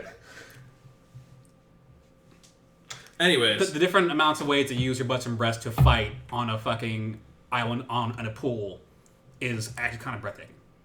Yes. And how much money and time went to animating all that shit was incredible. And also, the show is very clever. It's a super creative show. It's not lazy. No. It could have been. That's the thing. I expect to be just an uncreative, lazy, tits and ass sport because fuck it, why not? The kind of on a show like this is the show that fucking Omni the Strongest should have been. Omni the Strongest should have. I want to be the strongest. Oh yeah. Should have been more about fucking wrestling, and it's etchy because they're girls and they have big breasts and they're wrestling. But the wrestling part should have been like the focus, where the other part is just. I have my eyes closed to this hentai because it's my eyes closed. Pretty much, is what I'm as strong as this. Keijo is a fucking shonen anime, and one of the better ones all year. Honestly, I know you hate that to say that. I know it was, but there's a craft to all this. I love Nozomi so much. There is a fucking craft to this anime that shouldn't be there, but is unmistakably there. I just want to say real quick, like. Little derailing for that. One of my favorite parts of this show is that the 4 main girls, like the 4 friends that went in together, or not 4 friends, but 4 roommates together, they all spoke a different accent. None of them just spoke regular old Japanese. They all had an accent from like different regions. That's a nice. I thought that was great. That's a nice bit. But should we really get into some of these fights? Because some of these fights are fucking bonker shit. The girl trained by tying a rope to her hips and then flipping her hips to take turnips off the ground, and a weird like core hip, like a fucking power transfer. It's like Shunpo and Bleach, right? You know, flash stem, flash butt, so it's Shunketsu. It is. That's good. I can't. It is a power transfer training. It's not just we have butts and breasts, we're gonna do this. And also, it's not just we have big butts and breasts. Some of the girls have smaller butts and girls smaller breasts, and they use it differently. Yeah. Like you have the counter types, the speed types, the range all-around fighters, spites types. Although there was like, yeah. I mean, it's not adversely getting crazy. It's like there's the girls who fucking jut her butt out 3 times a fucking second or some shit like that. Like it's still super fucking faster than that. It's still super nuts. It's definitely a unreal show. I mean, yeah. Easily. I mean, she has titty hypnosis. That is that's real. No, not to that degree. Not to. I feel like okay. You can be a guy who sees a nice pair of pajangas and is like, oh man, I'm gonna stare at those, and maybe you get enthralled for a bit. She paralyzed you. She paralyzed multiple people. It's a superpower show. People have superpowers in the show. I mean, it's Shonen. Yeah, it's Shonen. And to be fair, I do think that achnosis is a thing. I've been paralyzed by that before. Beside the point. The part where the show became like, oh, this is a fun time to, oh no, this actually might be really good, is when they were fighting on the jungle gym in that little 2-school rivalry thing. First off, surprising amount of teamwork that goes into Keijo, not just a woman army thing. Dude, Blanchan CC'd them with her ass. Pretty much like CC'd them with orgasms. Yes. Also, again, not the lewdest show of the season. Also, I like the part early on when they were doing the tests where main girl, I forgot what her name is. Nozomi was fighting the girl with like the fucking Cerberus butt, which stupid but great. Where she literally absorbs a butt into her and starts vibrating to throw her off. Also, I loves how that girl like listens to BL clips in her free time. God. It's the only thing that could excite her, but now Nozomi excites her, so she can't get excited from BL anymore. But the jungle gym where the other girl, I forgot why her girl. Miyanaga, I forget her other name. She was fighting that one girl, and she found out that she was able to just like she pulled her bikini bottom. I think she had that that was her new secret move. She knew it was coming. She just had to wait for the right moment. Right. She pulled her bikini bottoms give her a wedgie, so she had more range of movement, which was kind of funny, and almost like that. I feel like that's kind of bullshit. But I'm like, oh yeah, sure, yeah, that makes sense. Yeah, why not? And then she fucking pulls them off pretty much and gets super fucking Kaioken shit. Also, I love how they don't sexualize that, because they easily could have sexualized that. I mean, her pussy's out there. I mean, look, man, they can see it. They have cameras. Oh yeah, no. It's really funny how the audience is completely numb. And her mom and dad. Yeah. It's just the audience and her family members are just completely numb and not caring to the fact that they're just pretty much naked. And where a worse studio would actually try to leverage that and make it into an edgy thing, they just kind of let it slide. Well, okay, this is a worse studio. They just made a good decision finally. Okay, fine. They did Tokyo ESP. Yeah, that show's not good. It was alright. Poor decision making. Did they do it?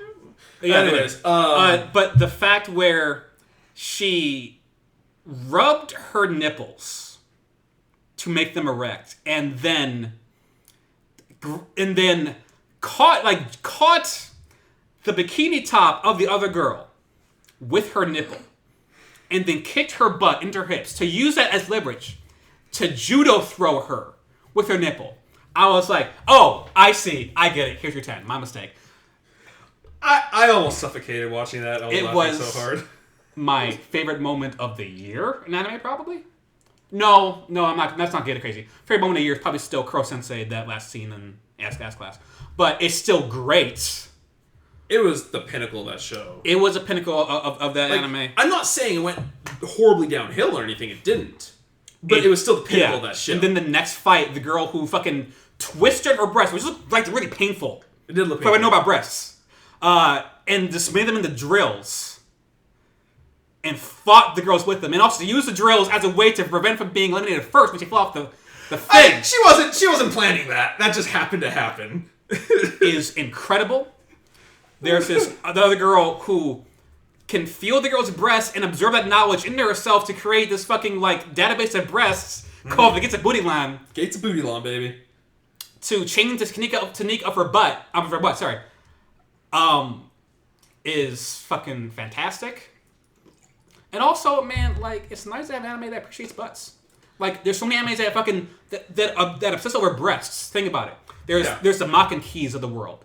There's the Sekano Quasars of the world. High School DxD Icon. that worship breasts. That it's nice to have an anime that appreciates butts. I mean, you're right, and I appreciate that it did that too. I mean, I'm not partial, honestly, either way, but I do appreciate that they focus on it. But I think it's like, like the anime said, it's like Asians generally don't have big butts, so I think it's something that they're not going to relate to often, but they might be able to relate to big boobs. Who knows? Like Japanese guys are probably so bred, or like not bred, but like brought up to like just like boobs more because that's all they can really ever see. Off topic. I remember when I was still reading Sekakun Complex, there was a survey regarding what parts of the body Japanese guys like, and boobs, and like butts were like top 3. But I think they're not used to a certain size of butts. They're not used to like the butts that we know. Mm-hmm. So it's just a weird thing. So that means they see butts as big, they're like, what the fuck is this? Also, girls don't think butts are that. I remember when I watched AKB48, there was this one girl who had a big butt, and the other girl thought it was gross. So it's a cultural thing. Sounds like Japan, yeah.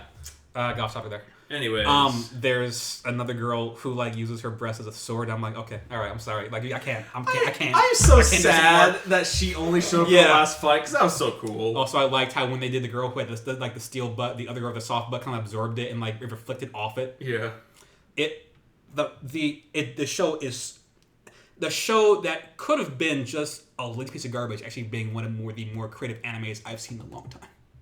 Just raw, quantitative amount of creativity they have in this show is staggering, and actually a lesson that a lot of anime can kind of take from this show, that hey, put some work in this shit and you make anything good. I mean, again, it's so much is based off of source material that I think a lot of anime would have to make so many changes to make it have the.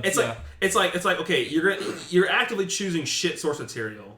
Are you gonna make it better? Probably not, because you're probably not allowed to, or you just don't want to. Yeah. But it's like Keijo, this is just their source material, and it worked really well. So it is a creative show that's given a lot of time and care and craft that could have made a lot of decisions to just make it stupid and lazy and dumb and ecchi. Yeah. And it is better for it, which is why I think I think it is the best show of the season. Not my favorite, the best show of the season. I'm sorry, this isn't your favorite show of the season? No, and not just my favorite, but actually like the whole. Like, it is your favorite show. Yeah, but okay. But also like, I thought you said this I think it's my favorite, but also like the Stone Cold best show of the season. Okay, no, it was very good at what it did. I give it an A. A+. What's the lowest score we have? F minus. F. So no, we only have one show to get F minus, and that was the Oremo OVA. So I think Magical Warfare gave an F though.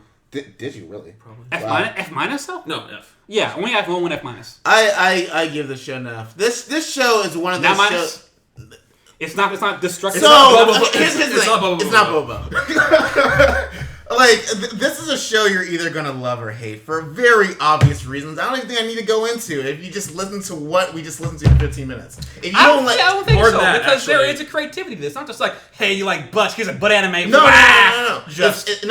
I say, like, you're either going to love or hate it because either you can't take it seriously and you just love it, or you're still trying to not take it seriously, but you just kind of can't just let the stupidness go. Like, everything you guys just said, like, I mean, they can't see me. I put my head down. I left the room. It's... You yelling into the bathroom.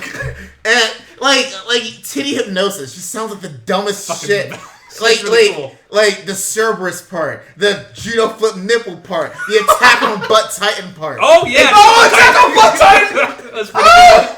The part where she, like, flipped her hip left and right to the other two, like, twins' butts and just, like, paralyzed them for a while. She rooted them. I was like, she's rooting them. Like, it got to the point where I've never really done this in the anime. I know Mike has done this before, where when you watch Golden Time, you had to start, like, fast forwarding and just, like, constantly just get through the show. I actually had to do that in the last, like, 2 episodes. Well, admit one thing. Is the show creative? It's creative. That's fine. Okay, making sure. You can be creative bad. You have bad creativity. It's fine.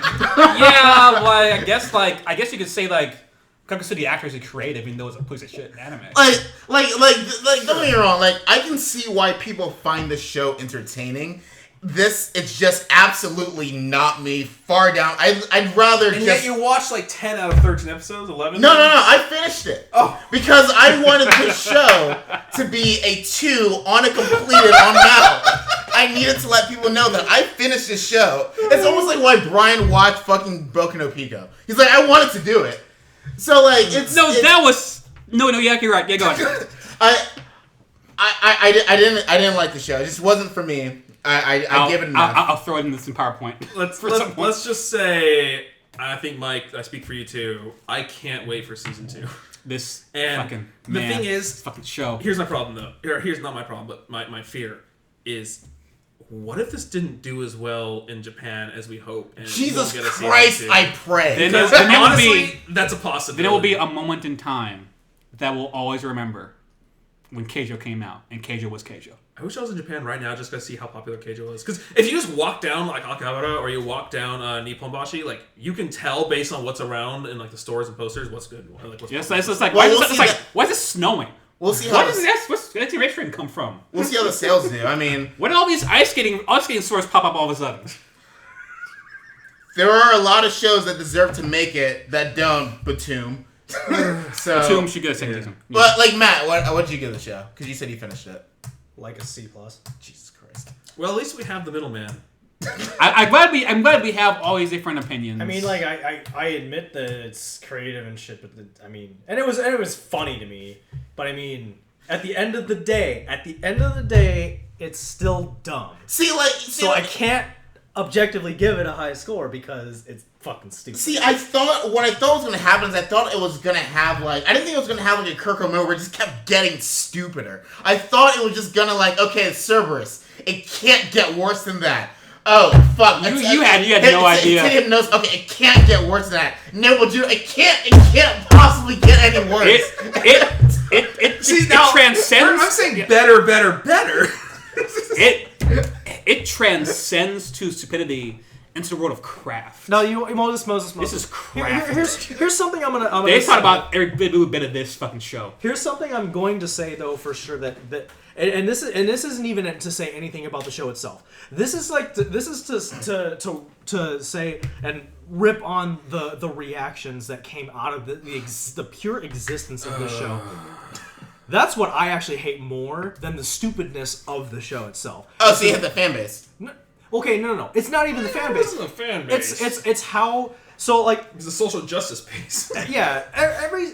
Oh yeah, I saw a very bad article. I saw an article that was like, oh, this show, like this one girl has like, looks like a child because she has small breasts. I'm like, you're saying all women who have small breasts look like children? Okay, I already know where you're going. Then yes, I hate all kinds of forms of that. Things like that just... Well, that's what I'm saying. That's where you kind of have to say, okay, seriously, guys, like, it's anime. Like, it's one specific... It's fucking mixed media. It's one specific crowd that even this whole, like, that anime even caters to. And then an even smaller group within that community that this is catering to. Just leave it alone. To be fair, I think Some Lover is actually worse. If we're talking about demoralizing, I think. I would say Testament is a much. But worse. I mean, it's more destructive anime. But I mean, that's the thing. Like, I think that it's stupid for people to complain about the existence of it because you have the choice of just not watching it. So then, if you don't like it and what it does, like, then just don't watch it. Then. If you solve that, you've solved the internet. There's one thing I do want to say about this show. Why the girl with red hair got promoted is beyond me. And I said it, she did shit, absolutely nothing. Because she's got a really nice big soft butt. Tell you what. When a girl's a really nice big soft butt, you kind of little things slide overall. Oh, stop it. So, Moses, there was one criteria getting promoted. The bottom line promoted.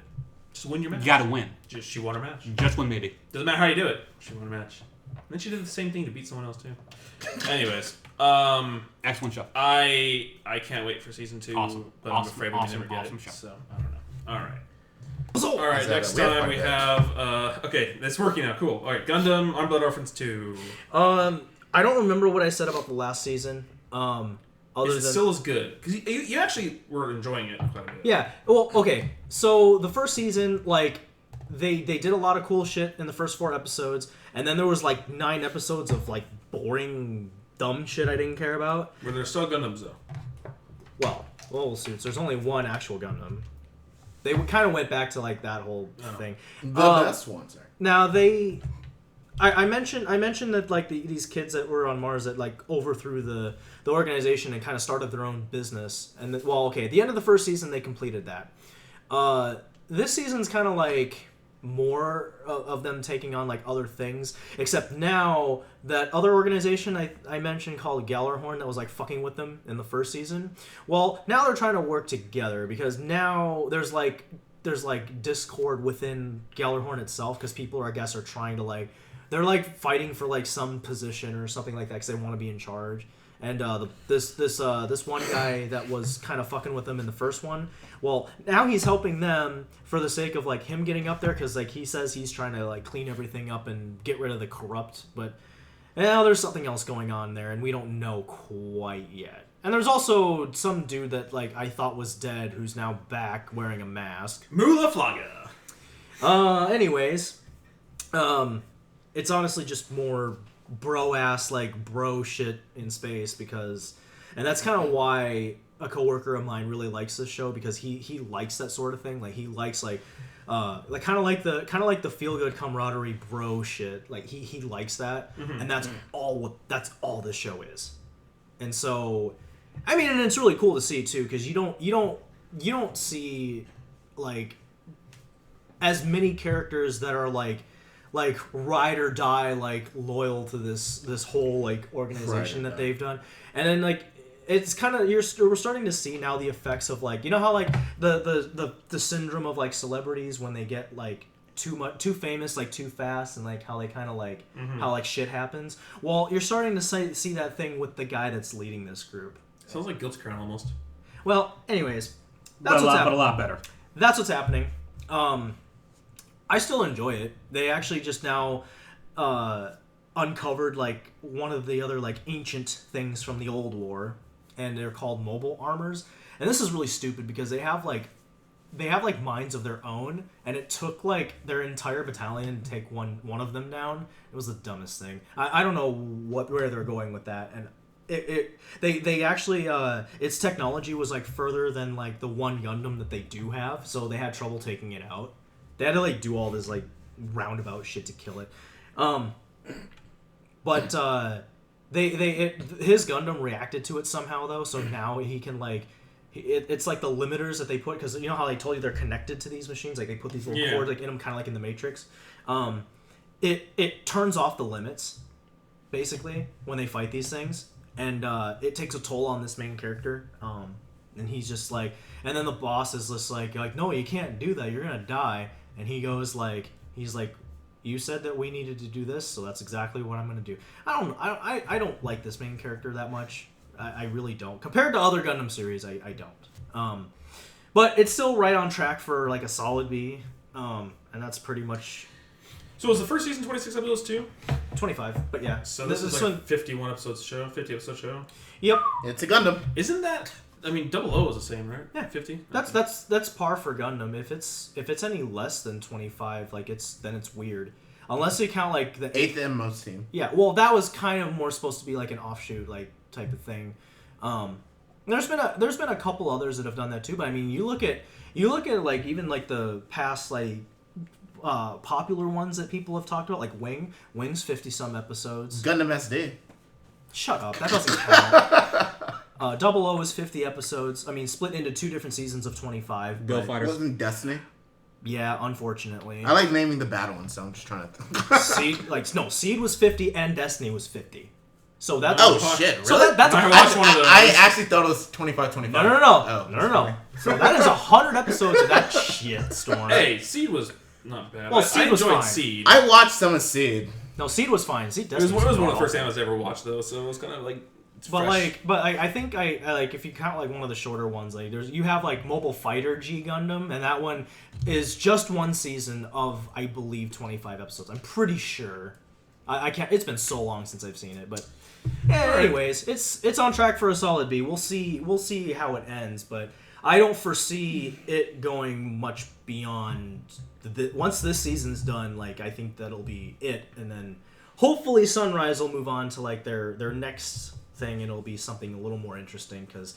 This, out of all the Gundam shows I've seen, and believe me, I've seen them all, except for I didn't finish Geno Reconquista because it sucked.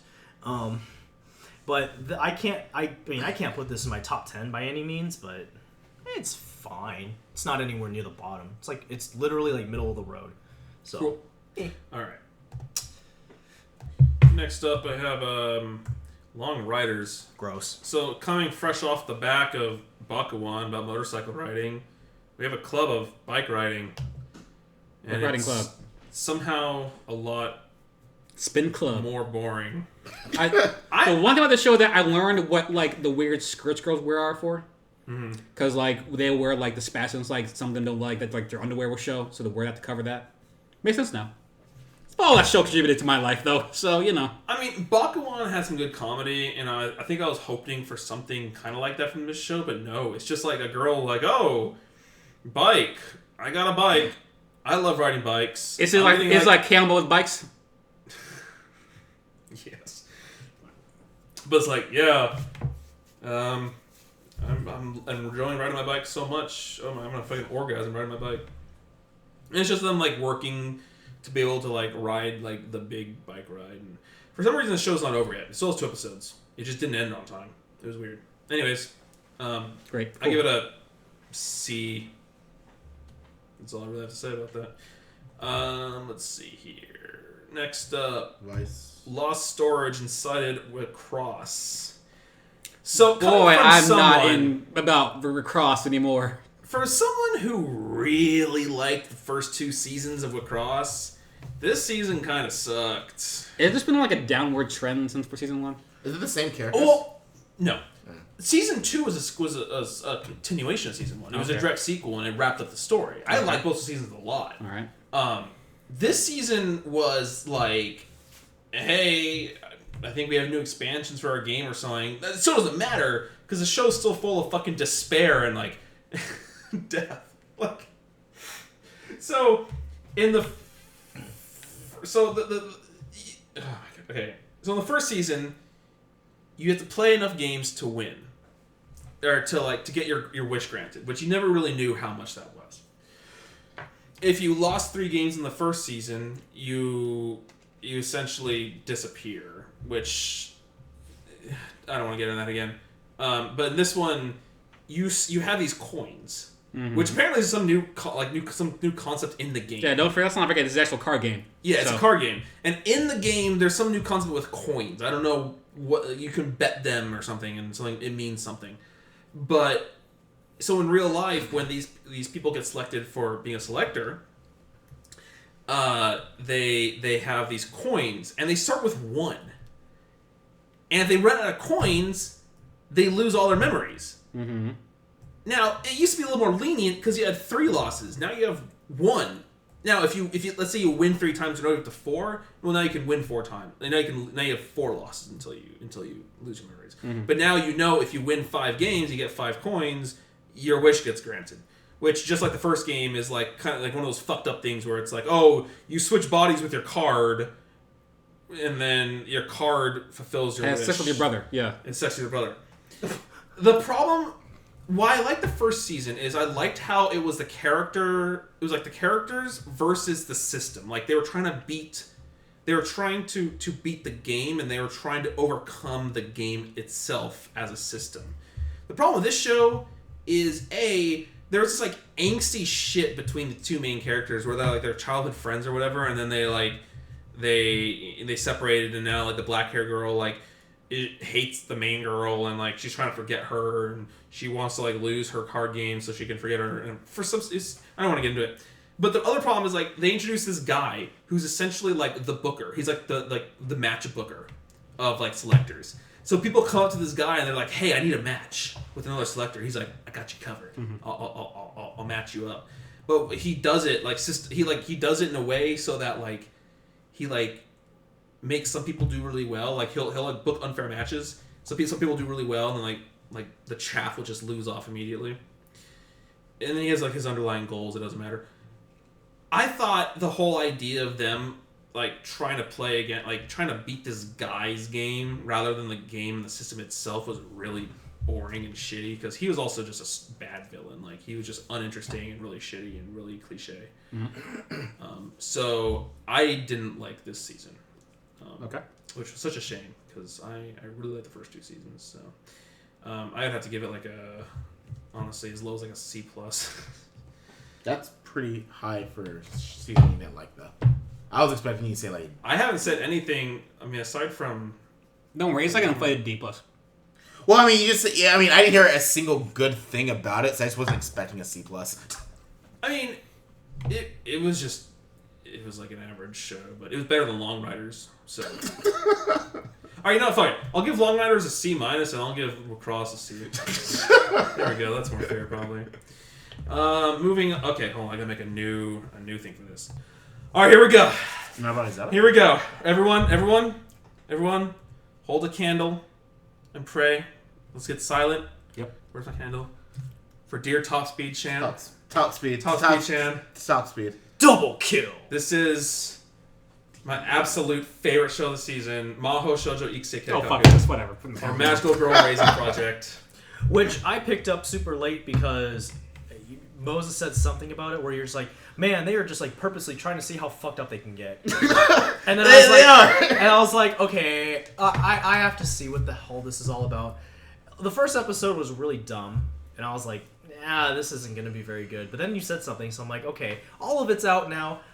All the rest of this shit I'm watching, like, I'm caught up on. I dropped Occultic 9, so I was like, you know what?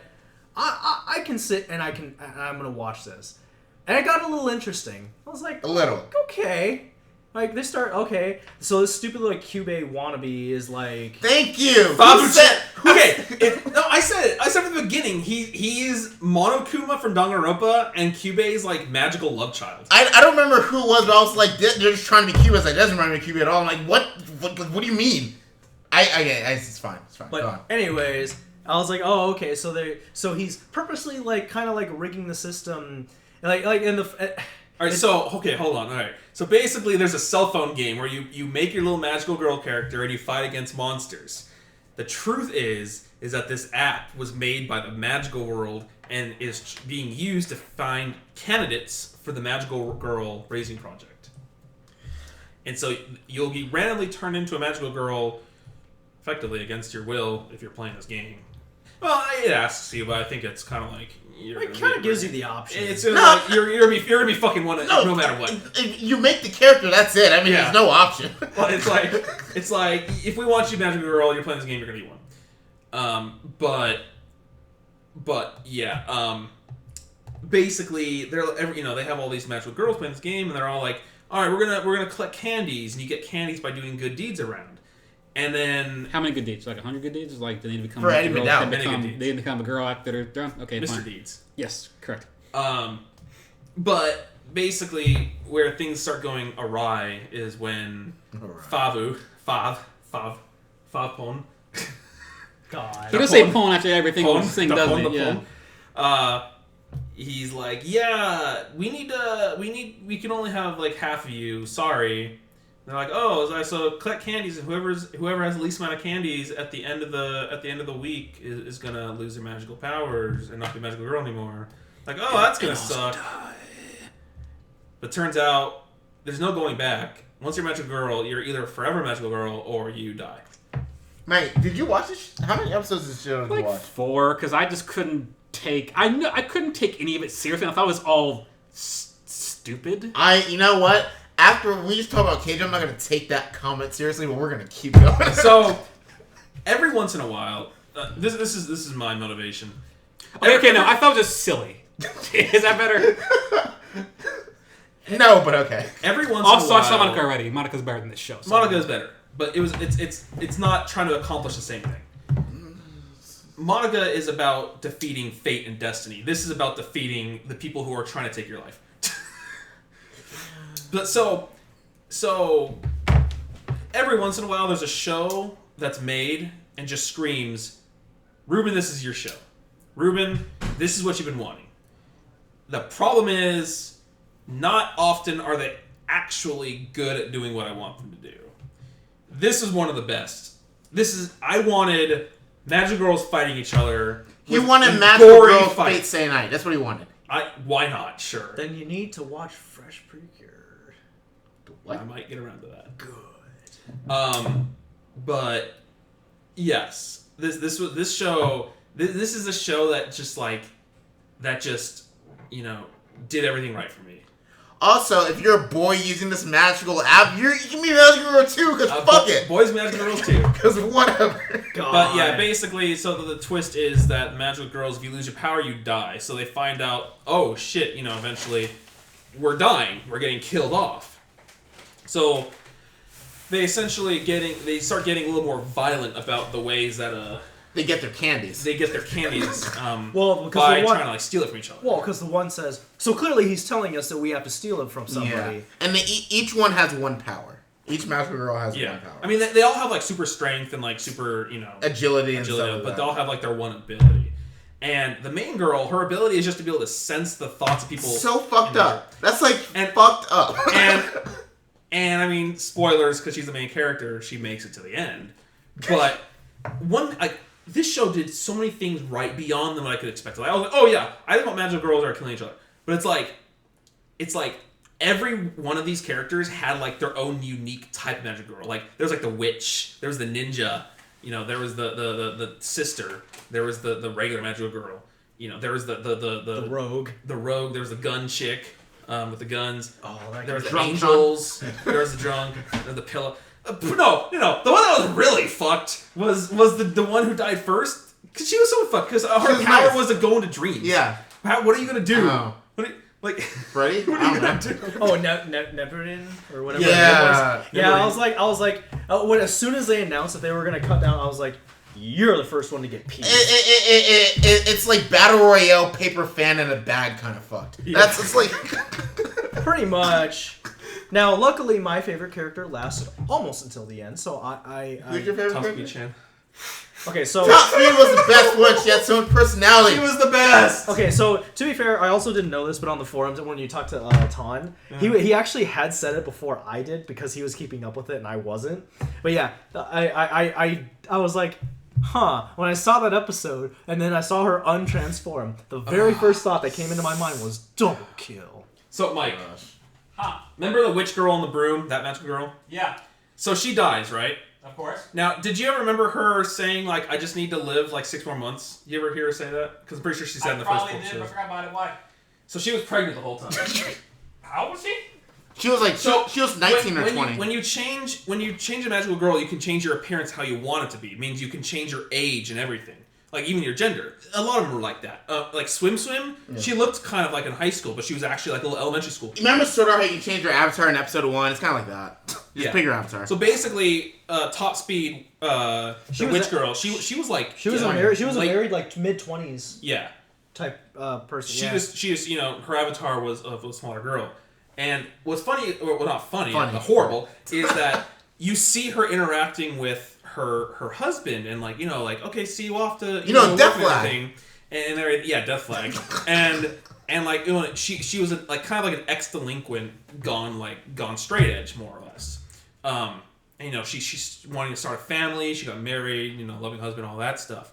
But what was really funny, and you don't even expect it, is as they're showing her in real life, they're always hiding her lower torso. When she's talking with the guy, there's a car hiding her lower half of her body.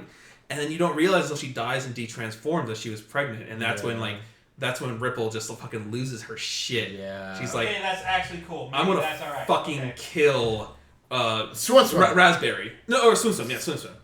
Was Cranberry already dead? No, Cranberry wasn't dead yet. No, Cranberry died by episode 10. Yeah, that's right. Cranberry was trying to be... Or Swim and her lackeys were trying to kill... Dude, okay. Swim's mental fucking state was gone. Some sort of incredible. She was so imprinted with Ruler. Yeah. But yet she knew, she somehow knew, had this urge, the necessity that she had to get rid of Ruler and she had to take over that group. And yet for the rest of the show, it was she was mentally scarred by Ruler. She was infatuated with her, and yet she still had to kill her. Until you realize that the reason that happened because she was like 4 fucking years old. Yeah, she was very easily impressionable So because you she know was what that actually is? very young. So you know what that is? Mm-hmm. That is a perfect example of like what it, in the Star Wars universe of like the code of like the Sith. You have the master, then you have the apprentice, and eventually the apprentice like gets smart enough to know that okay, so I'm gonna surpass the master, and I'm going to kill them, and I'm going to take their spot, and now I'm the master. But I'm like, that's the only thing I thought of the entire time. It wasn't as much about power as it was about balance, though, because she realized that Ruler was pretty shitty. I think if Ruler was just a less shitty person, she probably would have let her live. That's my person. That's the way I took it. I just thought what I thought was fucked up was that they already narrowed it down to like the. Yeah, no, she was really fucked up. Every episode, someone died. Just expect it. But what I hated was that more. They already trimmed down to the number that they said that they needed to, and they still. It's like, oops, guys! I thought we needed 8. We need 4. Well, and again, that was all because Cranberry was the master from the previous tournament, selection process, and so Cranberry was calling all the shots, and she's like, I don't actually care about the goal here. Like, the goal is to find candidates to go back to Magical World and essentially be like magical cop. I don't know what the fuck they're idea. It doesn't matter. That's not important. But Cranberry was the winner, so she was the master of this selection. So everything she was calling the shots. Yeah. And she's like, all I care about, and they showed the backstory a little bit, like of her just like what she had to go through a little bit, but like she just wanted to fight the strong people. She's like, well. Best way to do this is to make them all eliminate each other so I can find out who the strongest is. Ironically, she didn't make it till the end. You know what really gets me is that she got killed. I never thought about using that person's power that way, the holes. I never thought about touching someone and them just becoming a giant hole. Right. God, let me dig through your heart. Oh, well, okay. Well, no, her whole upper body just went. It exploded. It imploded. Whatever happened. It got dug. Diglet, dig, drill. So, God. Yeah, and then swims and kills her too. And then the items. Hey, we have special power-up items for you guys. Like, it was a very interesting show. I can't say it's not interesting. It's. I mean, at the end of the day, it's shallow, but I think not to Keijo's extent, but in the same vein, it was very creative at what it was going to do, and that's why it was so much better than I could have hoped. Like, it's what I wanted, but I expected it to be really average at doing it. But it was actually much better at it than I thought. And I mean, I should have given more credit because Lerche did do it, and they did the Danganronpas, so they know how to do good murder shows. They have that good murder.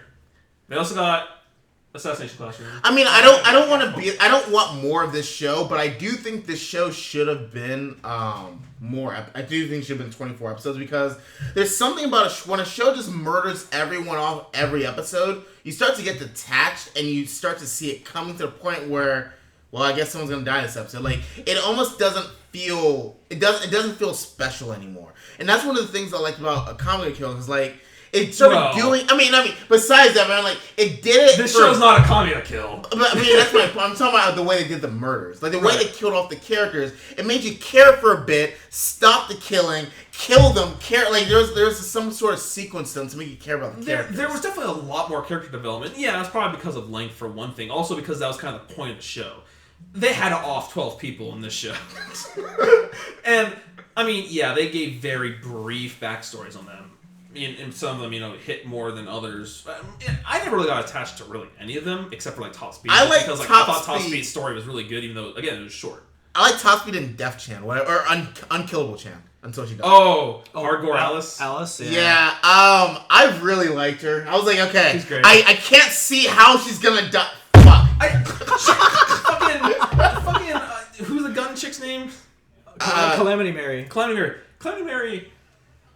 Cut her body into bite-sized pieces. Burned her.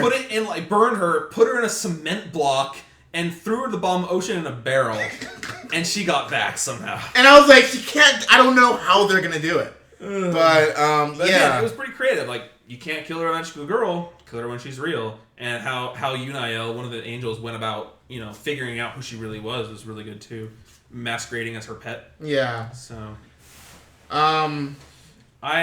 This show is everything that I wanted, and it gave me everything I wanted from this type of show. And I couldn't have asked for much more. I mean, I would have liked to be more just because I would want more, but you're right. I mean, more backstory. I probably could have, give more attachment to characters. Well, it's not even the backstory. I just wanted more time with the characters. Like, for instance, Magicaloid, boy, I don't even know what she looked like when she wasn't a magic girl. She was like, she existed, and she did some stuff, and she was dead. I forgot it was her. Right? Yep. Well, and I was actually surprised that the two twins were actually, like, in college. I was like, oh. Yeah. Right. You can change the appearance. We didn't get to see what Cranberry looked like outside of transformation, because there was nothing left, to be fair. Yeah, it's true. Yeah. But, hey, all he needs is a lower half. Didn't DMC teach us that? God.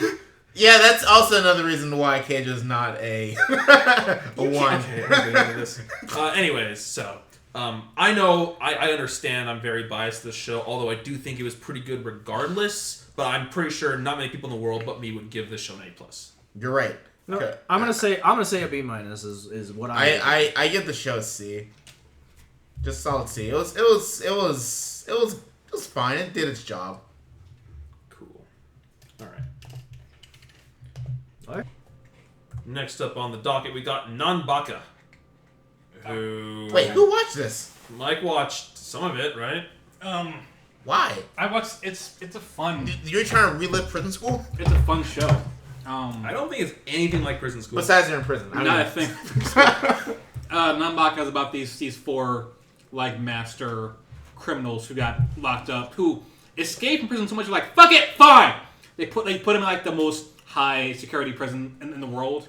Like, get the fuck in here. Fuck you, god damn it. Like, they were really fucking fucked up. They hated them. They were here. So again, they broke out. But on the way to breaking out, they're like, they go through this different weird shit, like doing with like laser puzzles and all this different shit they do. And then so the prison was divided into like, I think like 13 or 14 sections or divisions. Mm-hmm. And like, so then when they get to outside the prison, they like find the warden for that division there. He's like, God damn it. He just like whoops their ass pretty much. No, he whoops one person's ass. He's like, everybody else is like, no, we'll go back inside. How many episodes did you watch? Like 5 or 6. But the thing is, they get there, they're like, wait, so if you break out, where do we go? They're like, I don't know where we go. They're like, so we have a pretty nice cell. You get manga and anime delivered to you somehow. I'm not sure that shit happens. You get 3 commercials a day. Like this one prisoner who is like a chef, like a giant chef. And when the prisoners compliment him like on cooking, he's like blushing. So they get like 3 good meals a day. So I'm like, they're like, why should we leave? We just stay here. This prison seems nice. So it becomes them just kind of hanging out in the prison, like just like hanging out there, and just like chilling. And the warden of that section was like telling the guys, here's what I do with these guys. So this one guy, if you give him manga, he'll just chill out and read manga like all day. This other guy, you feed him, won't want to do anything. This other guy, if you give him pictures of ladies, he'll look at the picture all day and not do anything. And the fourth guy, if you don't want to do anything, won't do anything either. So that's how you pacify them. So it's pretty much just them hanging out and doing dumb shit in the prison.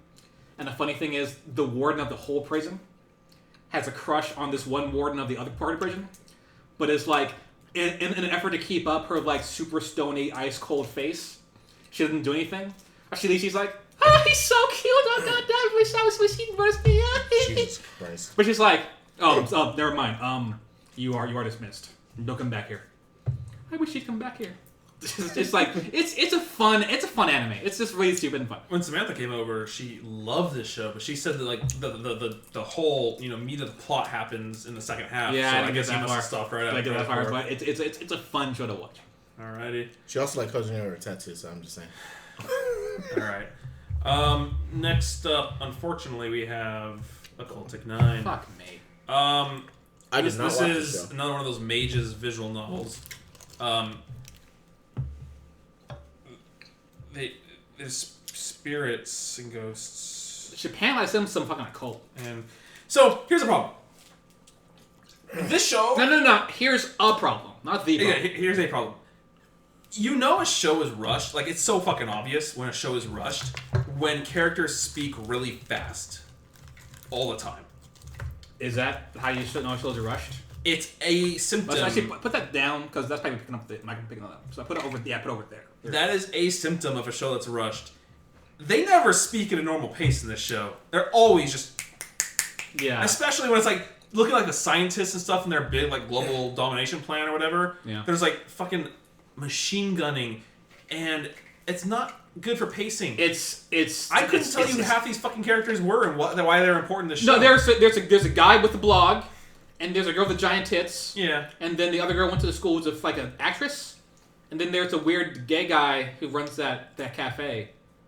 And there's the girl with the spirit. So, and then there's at some point, is this Shaft? No, it's A1 you Pictures. can tell me it was Shaft. I A1 believe you. Pictures, Okay. Which was weird. But so at some point, for a reason that I don't know if was explained, because it was this show was more confusing than flip flapping. It fucking was. It talked to hear itself talk.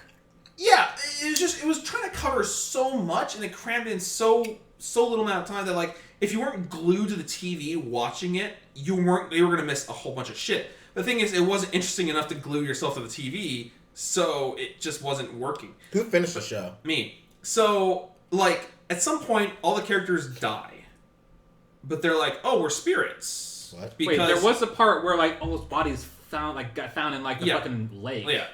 So they were a part. So that happened like again, and they were a part of that.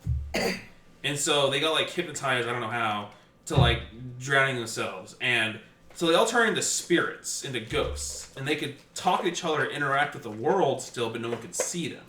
And they find out this organization is like testing this frequency changing thing that makes it so spirits don't go completely like to the next world or whatever. Like they get stuck in the real world, like purgatory sort of thing.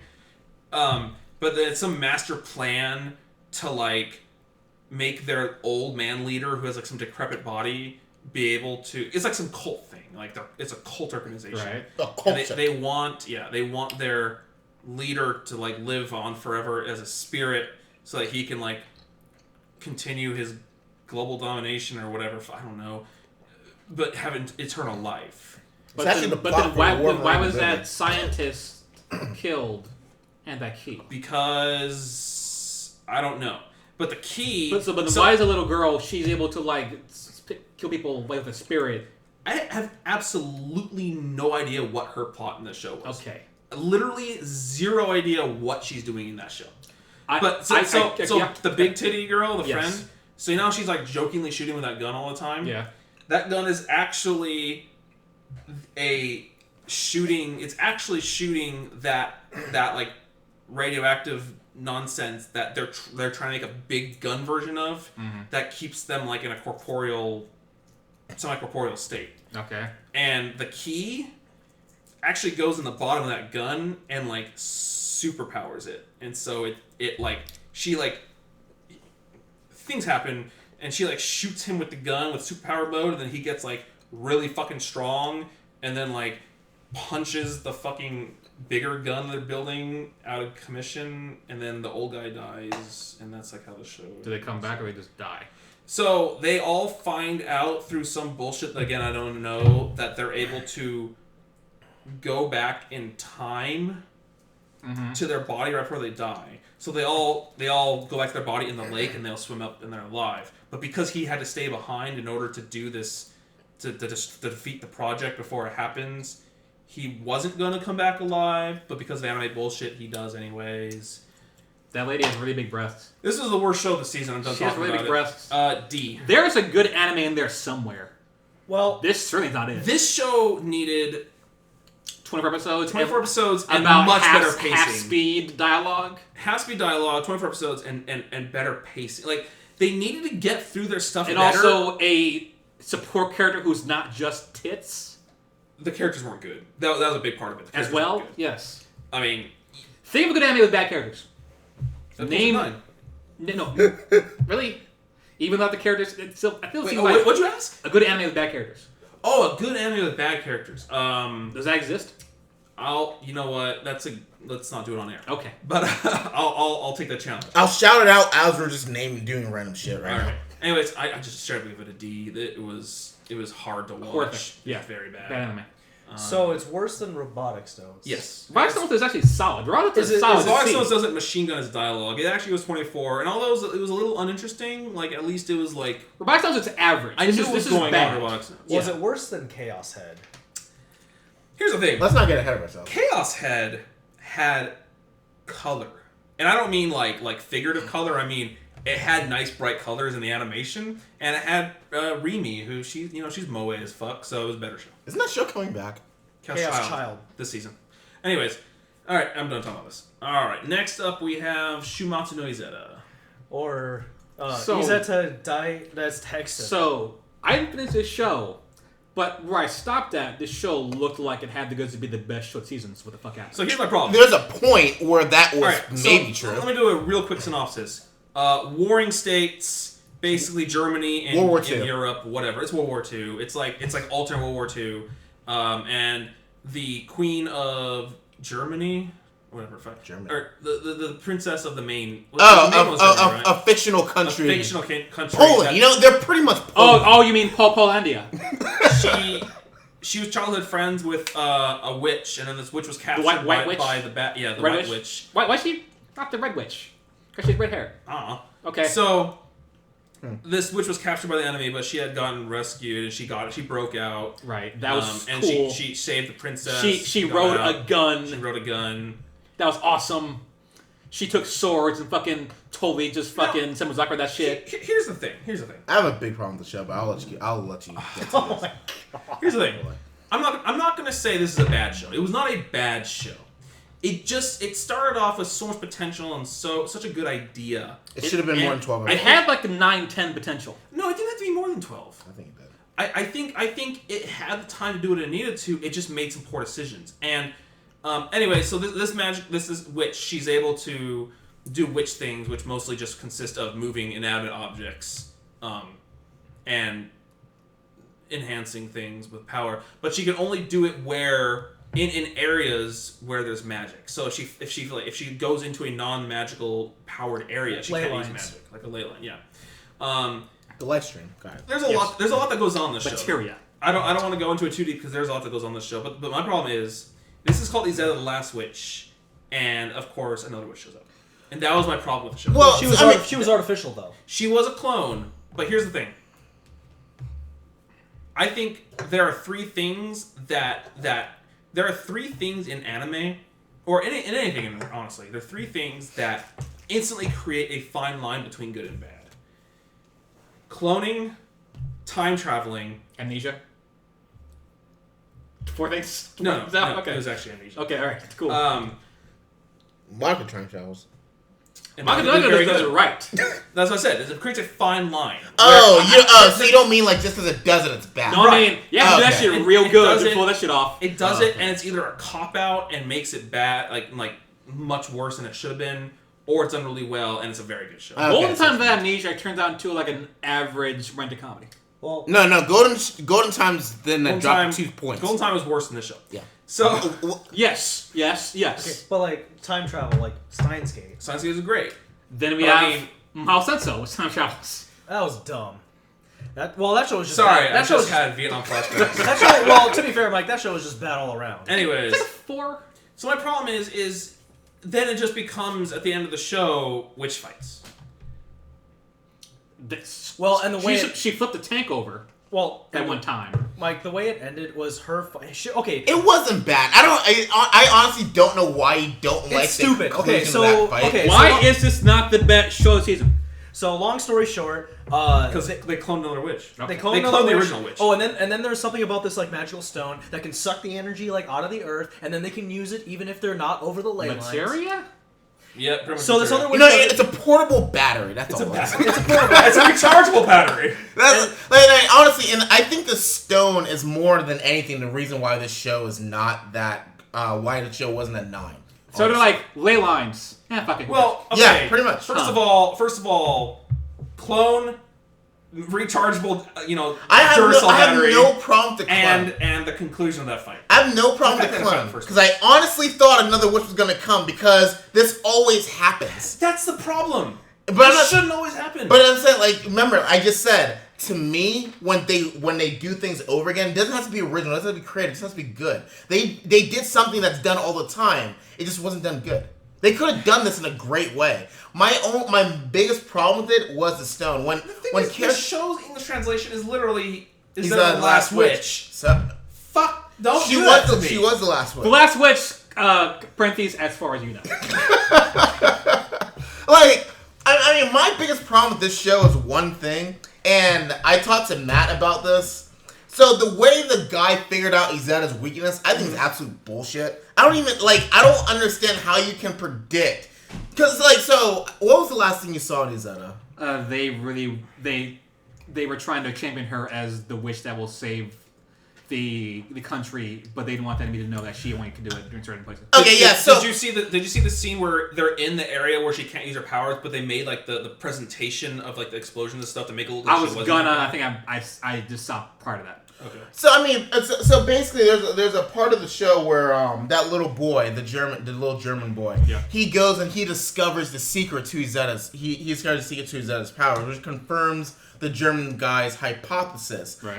But my whole problem is I don't understand how you even come across I wonder how she's using her powers. And in a place where he's always seen her have her powers, you know what? I bet you there are fucking life streams under the earth. They had talked about how a lot they had read in the lore and stuff, the underground cavern, blah bullshit, whatever, and that they had seen this lore and writings about the witch and but remember there was hints toward it. But there were never, because the witches were so secretive, there was never any indication about her power weakness. The only time they ever talked about it was when the White Witch got betrayed. It's the only time they ever talked about the White Witch's power. So my whole thing is, I don't understand. You see magic going around. You don't even know what the fuck magic is, and you understand the intricacies of her powers. It was a little far. That sounds a little like we have 12, huh? Fuck. Okay. Well, the thing is, but again, what he's saying happened, it didn't even have to happen. Because eventually, like you said, the kid was eavesdropping on the two people talking about it. Then he runs or whatever, and he befriends the guy, he tells him. They both get shot, but then the caravan guy, who you thought was just some neutral bystander, was actually working for Germany. He took the stuff and went and took the info back. So, eventually they found out the real way, but when Moses he's right, where did he get the hypothesis in the first place? I think it's bullshit.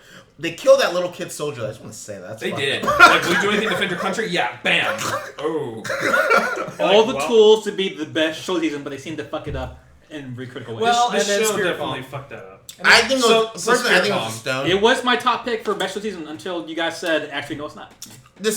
I'm okay with the end, the way the show ended. The magic needs to end somehow. World War II still needs to conclude. But again, it was just Dragon Ball Z. it was you create a wound in the show, and instead of stemming the bleeding, they just create more. It was clone, fuck, whatever, make it work. Rechargeable battery, fuck, okay, Spear Bomb Wars. So what happened was we have 3 days to finish this anime. 3 days. So wait, what happened was the fuck you getting any better ideas? No, this Spirit Bomb, motherfucker. Let's do it. Each clone took all the magic around that area and turned it into a Spirit Bomb. Oh, the game. Actually, that is actually a Spirit Bomb. That is actually how Spirit Bomb works. They both gathered energy from around the world, not the entire place. Yeah, no, Spirit Bomb. Yeah, Spirit Bomb. Literally. Same thing. Yeah. So at the end of that show, the world had no more magic. Yeah. She survived.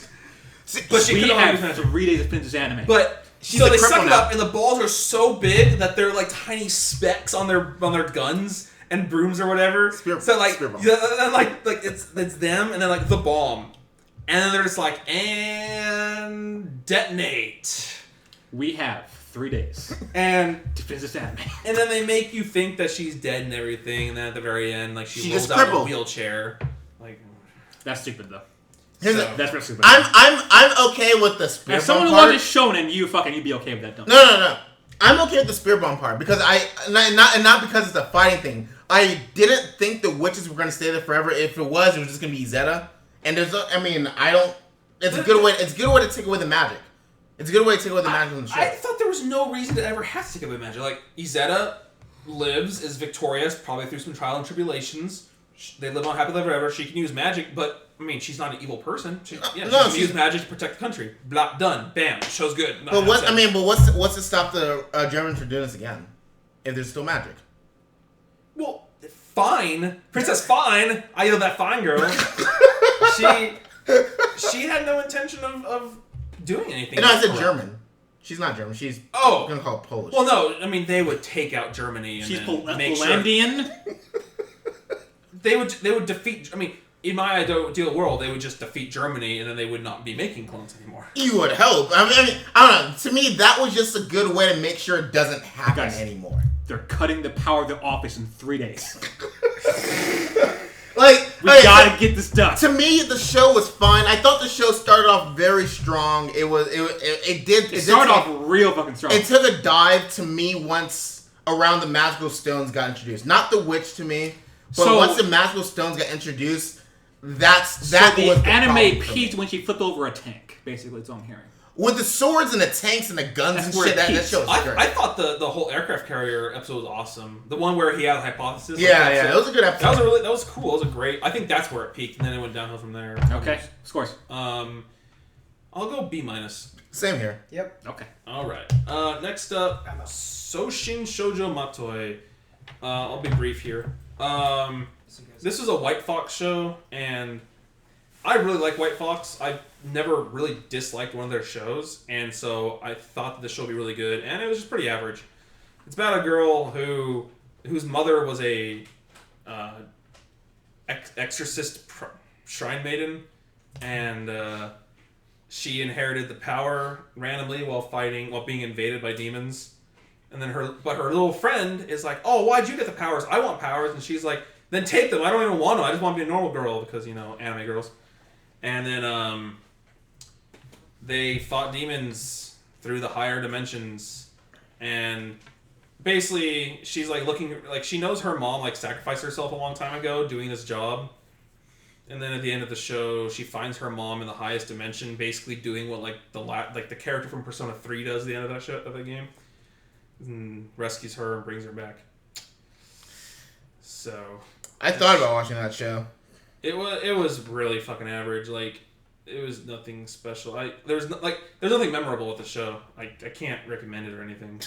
So I'll just give it a C because it's nice and average and move on. The next up is Stella no Mahou. This is about a school club. Of course you watched this show. Yes. Oh, Silverlink. Sorry, I didn't see that. I'm sorry, man. Cute girls doing cute things. Silverlink, the business. The girls at school, they make a video game making club, and it's just, again, not much to talk about. I'd have to say I probably did enjoy it more than the last one I just spoke about, but they make games. They each have their own roles: artists, voice actor, music, writing, and how they make it. It goes through how they make a game for both winter and summer Comic-Con, and how the main girl, she loves drawing like burly men, kind of. Her drawings are always of really stern looking older guys, like Wild West looking guys, and they're all like, we can't use this for our anime game. So it's her breaking out of her mold and trying to draw more anime conventional style. So that sounds like a show you'd enjoy, honestly. It wasn't bad. It was fine. It was alright. But yeah, it was just. There's no plot, really, so not much else to talk about. I'll give it a C+. Moving on. All right, here we go. Mike, you watched the show. All right, let's do this. Ping pong girls, Shakunetsu no Taku Musume. Nope, staying back here. Just saying. Scorching Ping Pong Girls. This is the #1 lewdest show of the season. Because of that paddle thing? Because of so many reasons. First of all, she says Doki Doki so much. She blushes every time she hits the fucking ball with her paddle. And they get so sweaty. They get so fucking sweaty. Ping pong is an intense sport. It's an underratedly intense sport. And they get, we have these guys in All Out, running, constantly tackling. And they're not even half as sweaty as these girls are playing fucking ping pong, okay? But, boy, yeah, so it's more or less your typical, sports club anime, we gotta get better, compete in the tournament, go to nationals, blah, blah, blah. But this show I liked it. I liked it more than I should. Same here. And it's like the characters were all so eccentric in their own way. Yeah. Now, I wish I could ad verbatim, say what they were saying in the paddle shop. When they're talking about the rubbers. Yeah. The grooves and the ribs and the balls and the strokes. This show was surprisingly interesting when it came to ping pong fights. Because I thought it would be stupidly boring. Personally, I thought they wouldn't put any effort into the animation or quality of the fights at all. Or games, I guess, not fights or whatever. But it was somewhat riveting when they started playing ping pong in real matches. Yeah, it was good. I was actually surprised. And they just started... Because one of the things I look for into sports anime is the style of how you play or the different techniques. And I was like, it's ping pong. Hit the ball. What you gonna do? But they actually started talking about some ping pong technique. I'm like, oh, chopping and shit. Like spinning. And like, they really went deep into it. Even the rubber part with the groove. Like, I did not know that made the ball worse when you hit the ball when it starts to wear. I just didn't know that. So it looks like they did their research with the show, which I'm surprised they put effort into the show. Mm-hmm. You finished it, the whole thing? Yeah, I finished all of it. I loved the creepy green hair girl. I loved her. She just would constantly stand. Death. Like she would stand behind the captain. The captain, creepy, and all the other people on the team were like, But they actually gave her backstory. I was like, holy shit. I was surprised. But I thought it was funny because I was like, well, the captain's not going to lose.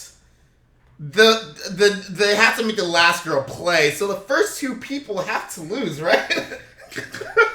Yep. It was a surprisingly good show. I liked it.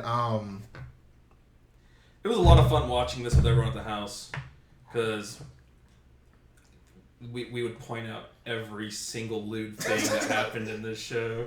I don't like the main character though. I don't like her. Like, it's like the only real thing I have a problem with the show. Like, I feel if she wasn't there, the show would actually be somewhat better. The purple hair girl, you mean? No, the red hair girl. Oh, because remember the main. Okay, yeah. Okay, so because remember, I kept saying whoever wins their match is the main character because I couldn't figure it out for like 4 episodes. She was blushing constantly, like she probably had like blood issues, but she just loved ping pong. She really did. She wanted to feel that Doki Doki more than any main character of a sports anime. Like more than what his name, Sarah, whatever, in Ace of Diamond. More than Mariah. Like she loves her sport. I really found it funny how when she was playing against the green-haired girls team, she kept trying to get the sweet spot. And she she's like, oh, it feels so good. Oh, Doki Doki. You know what bothered me about it? I'm like, let me get this straight. You're the third best player in this whole fucking place. I can't remember if it was like the region or Japan.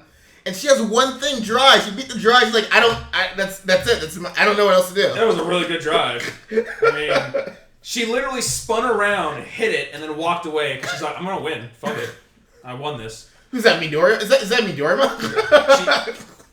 Green hair. Yep. It was good.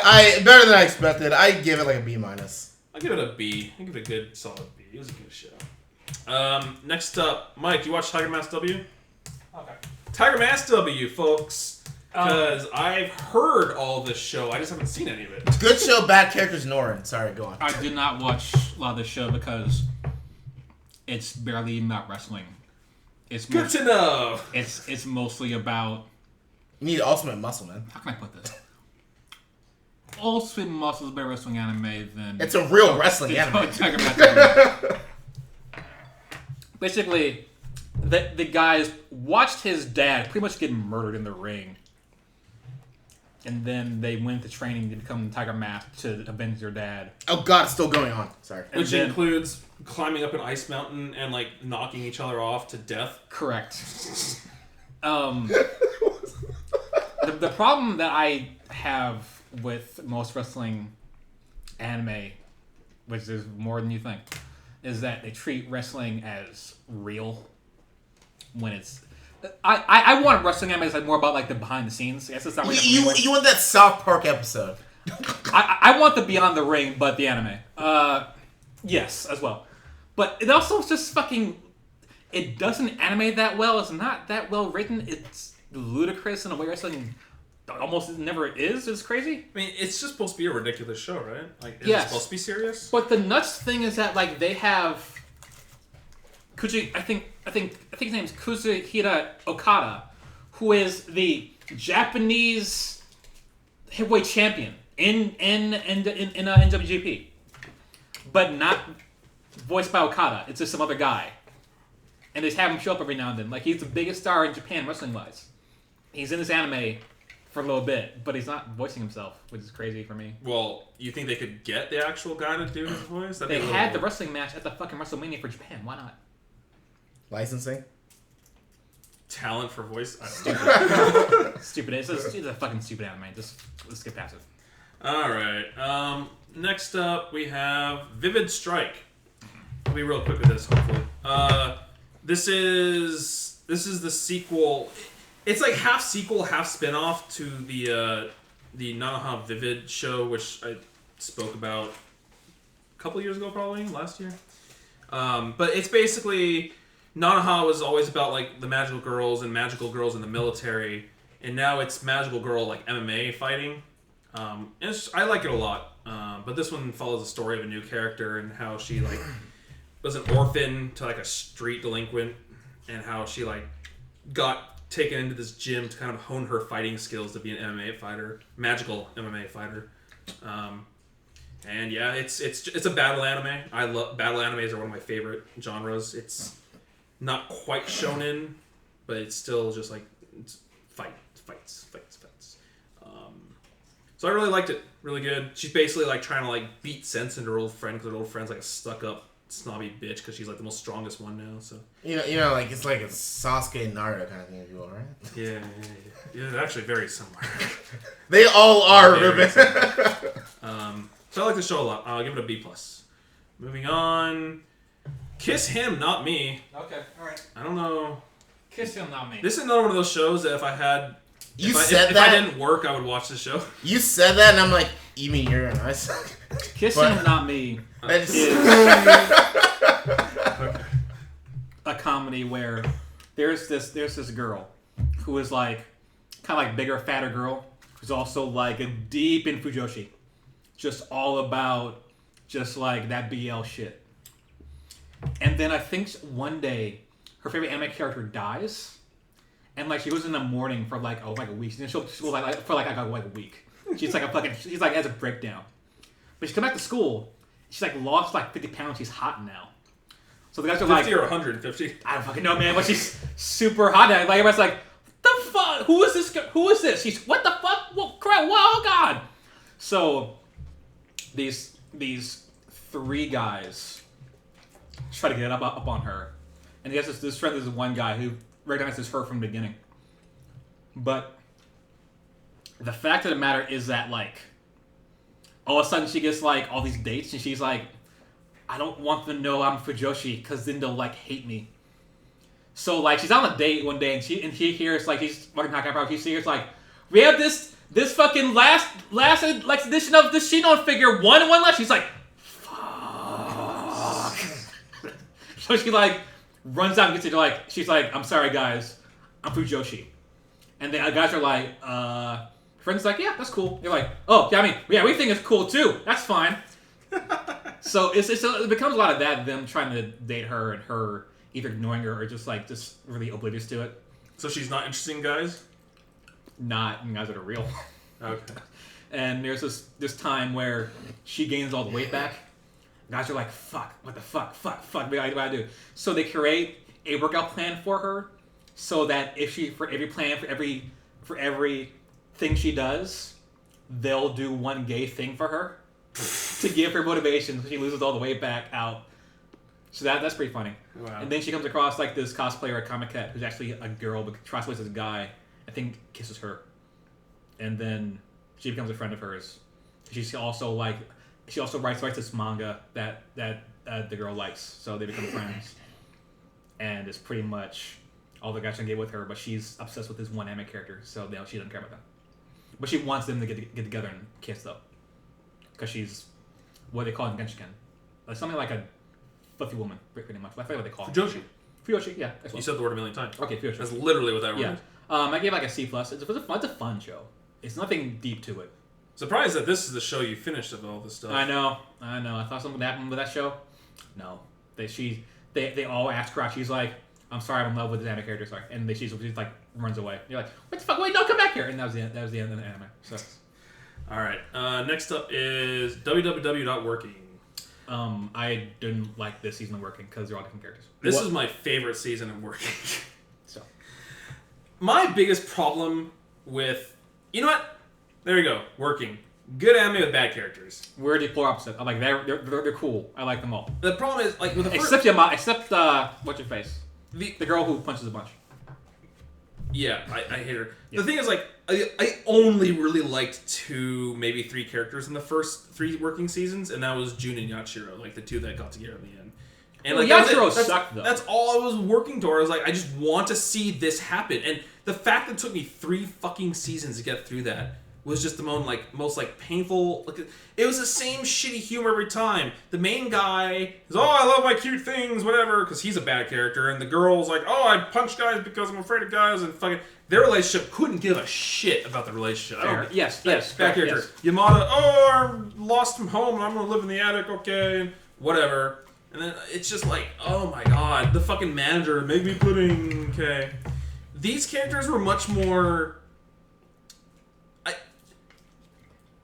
I say this lightly, but still, God, I'm so bad at words these days. In an absolute manner, they were more level-headed. Okay. I liked that they didn't have some stupid quirk. They were just parading on for 3 fucking seasons. First of all, this season accomplished everything the first series did in 3 seasons in 1. Which is what? All the relationships got together in this show. Okay. And people moved on from the job. They got their career jobs and whatever they wanted to work on. Right. Like, things actually moved on and happened. 3 relationships got worked out, and I like them all. I like all the characters in this show. Like, fuck. Here's the problem with this show. This show is not Certain Service Season 2. Well, no. So we're never going to get that. So who gives a fuck about this show? I'm not saying this show is fantastic or anything. I'm just saying I liked it a lot more than the first 3 workings because this show did what I wanted those shows to all do. It had better characters, progressed at a proper pace, and like fucking got through its shit rather than like just making me sit through 3 seasons of crappy character mannerisms and painful interactions that I just didn't want to watch anymore. This show made me question why I watched Working in the first place. Well, either way, I thought this show's comedy was much more on point. I like the guy he came in from like America or whatever, and he was like trying to learn Japanese, and like he wouldn't speak English, and finally he like had this like whole conversation in English toward the end. I was like, that's great. Just all the characters weren't so fucking stupid. Like the main girl was pretty stupid, but she was the dumb one. It wasn't everyone dumb in their own right. Which I really appreciated. I do like the part early in when the manager has the kid and brings her kid in. But the guy's like, you can't fucking bring this kid in. The kid is like start wishing to the manager. He's like, okay, never mind, she's all right. The kid eventually like starts like waving money, money. She's like, yeah, she's at that age. So I don't know. I really like the season a lot more. I give it a B+. Okay. And last up on the new stuff, is there a fucking mosquito? Last up on the new stuff, and probably one of the biggest as well, Yuri on Ice. Very good. Let's talk about some Yuri on Ice. Let's talk about Yuri on Ice. So I marathoned this show when it hit episode 11. So I watched all 11 episodes in one day, and then I watched the last episode when it came out. This is about a professional ice skater who was kind of in a slump, and he made the final. What was it? The final 6 or whatever. The finals. He made the finals, but he did not place as well as he wanted to. But he looks up to the number one ice skater in the world is Victor. What's his face? And he, I guess, likes to mimic his performances in his own time. And so someone, I think the girl who like manages the ice rink took a video of him doing that and posted it to YouTube. And then Victor saw that. It became a viral hit. Victor saw it and essentially fell in love with him and wanted to become his coach. Yeah. Because he's like, fuck, this guy is what I want. And Victor had nothing else to prove at that point. He was the best skater in the world. So yeah. So it was basically him supporting Yuri and Yurio. Yeah. The Russian romantic rival.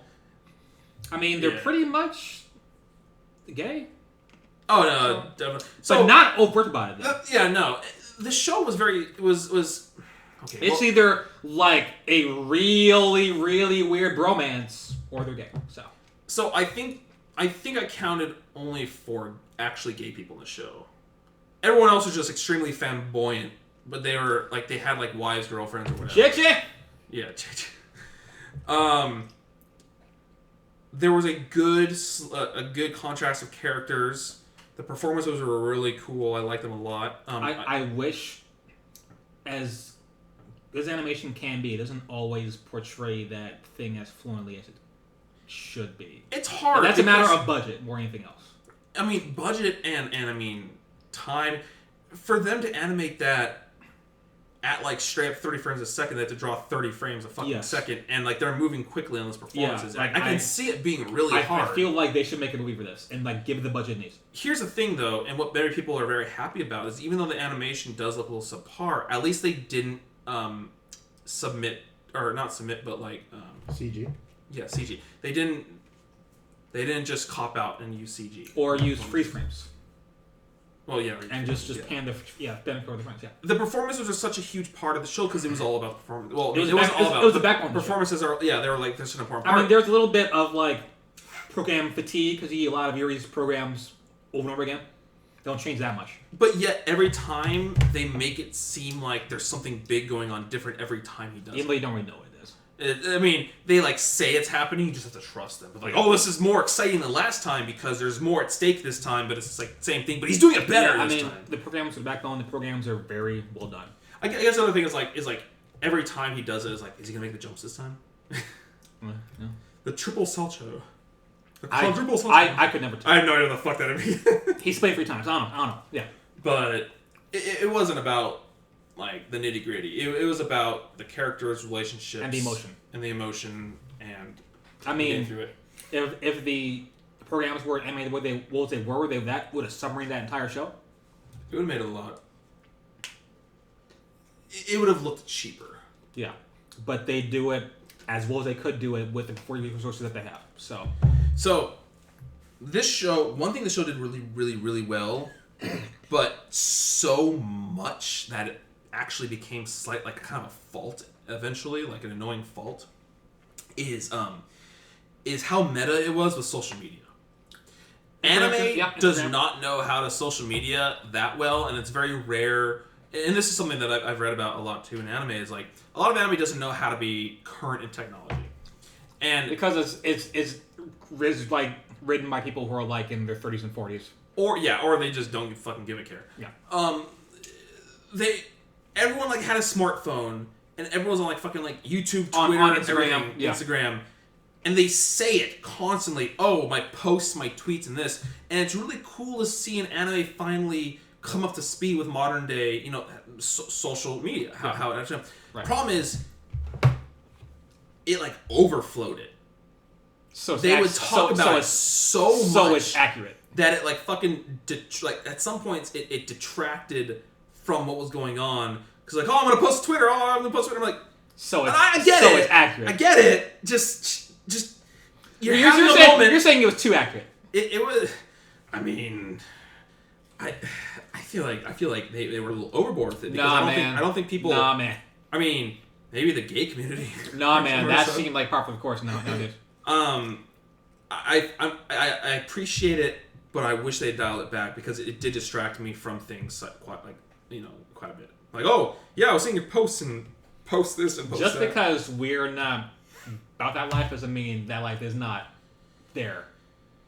I feel like there was that was nothing. super accurate. The show was gaining nothing by harping on it that strongly. I can see that. Yes, I can see that. It was a good Yeah, addition. what you're saying is that it's too accurate. It was a positive addition to it. It should not have added that much to it. There is not a lot going on in this show. No, But what they do it really well, and with a good flair, and they seem to treat ice skating with appropriate respect. Yeah. Treating it as like a ballet on ice is what it is, and how ballet plays a role in that. How both Yuri and Yuri just train ballet to become better skaters. They did it really well, as well as probably could have been done. So I mean, the show's pacing was so on point. yes, There was never really a dull moment in the show. There was something always being accomplished. yeah. Which was I liked. This is Mappa Studios. They did the Bahamut show. They did Terror in Residence. Zonka Terror. Great show. So I mean, it's they're I don't think it's quite as good as that. comparable. No, I but mean, there's three of us, but they don't know shit. So yeah.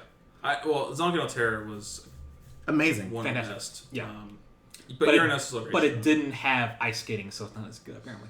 But You're on Ice is still really, really good. It's a great show in a week anime year. Which, you know. The fact that I can appreciate a show about a gay relationship speaks wonders. Well, for it's this. not overt about it. It's not. I mean, It's, to be it's, fair, it's not BL. they only kiss once. Yeah. In the entire show, There's an affection between the two of them. it's definitely clear. That borders on romantic, but it's not ever super clear. Oh, it's pretty romantic. I mean, everything after the kiss is like, He did They say wanna like, spend the rest of their life together. We're engaged. Here's He my did say ring. that. Yeah. It was a little. It's like a little more than that friendship ring. give me a hug constantly, all the time. Let's cry in front of each other. So, There was a point, and then one of the episodes where like Yuri's drunk and then kind of like super hip humping. oh yeah. Victor. I don't remember what happened. Did I drink? You drank. Because it shows him like not just hip humping, just like grinding up on Victor. Yeah. So yeah. But I do appreciate shows where the character, like, if it's gonna, because this show did have that slight hint of shonen in it. It did. I do appreciate in a sports shonen-esque show where the main character is already amongst the best, and he's just in a slump and he's trying to become the best. Or he like lost his passion. Yeah. Yeah. And very few sports anime are like that. A lot of them like to start from ground zero or close to ground zero. So Yeah. I give it a B plus. A minus. I like it a lot. It's a good show. I think it's the second best show season. So All right. All we have after this are shorts and leftovers. But honestly, I don't really feel like talking about like. No, I will say I'll speed them. Orphans President was disappointing because they didn't really progress. I thought they were going to progress. Yeah, let's do the continuations really quickly. First off, Days. Days. Why are you watching Days? Well, it ended. Well, now it did, but there's probably gonna be more. Soccer anime. Spoke about it last season. Not bad. I just really like it because it's soccer. And, nice in the area You mean or giant killing? Nice in the area is good too, though. I actually think this is a better show than Nights in the Area. I didn't like Nights in the Area. Okay. But no, I mean, main guy's getting better at what he's doing. There was a pretty good revelation near the end where Is he still a bitch? Where he's becoming better and slowly trying to become not a bitch, but like he was like having this like meltdown and like no one really understood why, and then like they did understand why. I was like, oh, that's actually a pretty good reason. I don't want to get into it though, but it's not bad. I enjoy watching it enough to not like turn it on and be like, Occultic 9. So I do enjoy it enough to keep watching it. I give it a B minus right now. Okay. Next up would be JoJo's Bizarre Adventure. That Diamond is felt Unbreakable. so weak overall. They spent a lot of time doing nothing. I'll say this. This season should have been 24 episodes or 26 episodes, not 39. There were a lot of great moments. So good moments. And the ending was really The good. bird took the bow and arrow, and then what? Then we're just fucking doing nothing. Doing the lottery, and there's this alien. They definitely did like the stand user of the week. Yes. And I mean, it was them on their search to find, the arrow and Kira and the dad. I feel like they really should just condense it, but they want to animate all of it, page by page. I did like the twist of that one stand user, the cook, the chef. The chef, yeah. You thought it up to Bex, like, oh no, his stand actually like. It kind of fucks you up, but it actually makes you better after the fact. Makes you feel like you're gonna die, and then like you feel extremely refreshed and awesome. He's like, I just want to make you get better. But a good twist on that. Yeah, that was good. But that's about it. I really liked the stalker girl that Koichi was having to go with, and she like abducted him. That was cool. I liked it a lot. Yeah. No, I'm saying like I think there were 26 episodes worth of good stuff for this show to have had. I think 39 was too long because there was a lot of stuff. Like I like the alien. Yeah. Did you see the alien episode where he's the dice? Did you see that episode? Yeah. Fucking, he's like the siren's coming and he's like vomiting, but he's the dice, so the dice are like vomiting out the pores of the dice. And they're like, why are these signs getting closer? It's like a sign on fire. My house is on fire, and they're sitting right next to it. Yeah. That was the second funniest thing I've seen all season after the Keijo thing. I was dying laughing from that. Oh my god. That show has too much fluff. It was, yeah. It has way too much fluff. But I don't know why Joseph stars even in that show. Joseph did not need to be. Joseph was just there for his relationship to Josuke. I don't know. Yeah. I mean, that beyond that, he didn't do anything. Curry, Mr. Boy Baby. There was a lot of. If I went to every single episode, I could probably find a way in that episode meant something in the greater like scheme of things. Do I think they needed it though? No. But overall, I enjoyed it. Overall I enjoyed it. I can't say I didn't. It was more good than bad. So I give it a B+. Okay. Yeah, B is weak. You didn't see the final fight with Kira. That was probably one of the best parts of the show. Honestly, when they actually got. Wish they would have got that a little quicker. When they got to. Like, I thought like episode 35. Okay, whatever. Sure. It is a really good fight.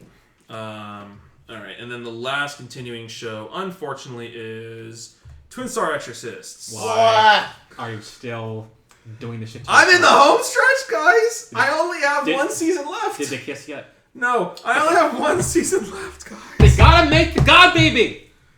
We gotta kiss at some point. Let's see here. So you know what's gonna happen?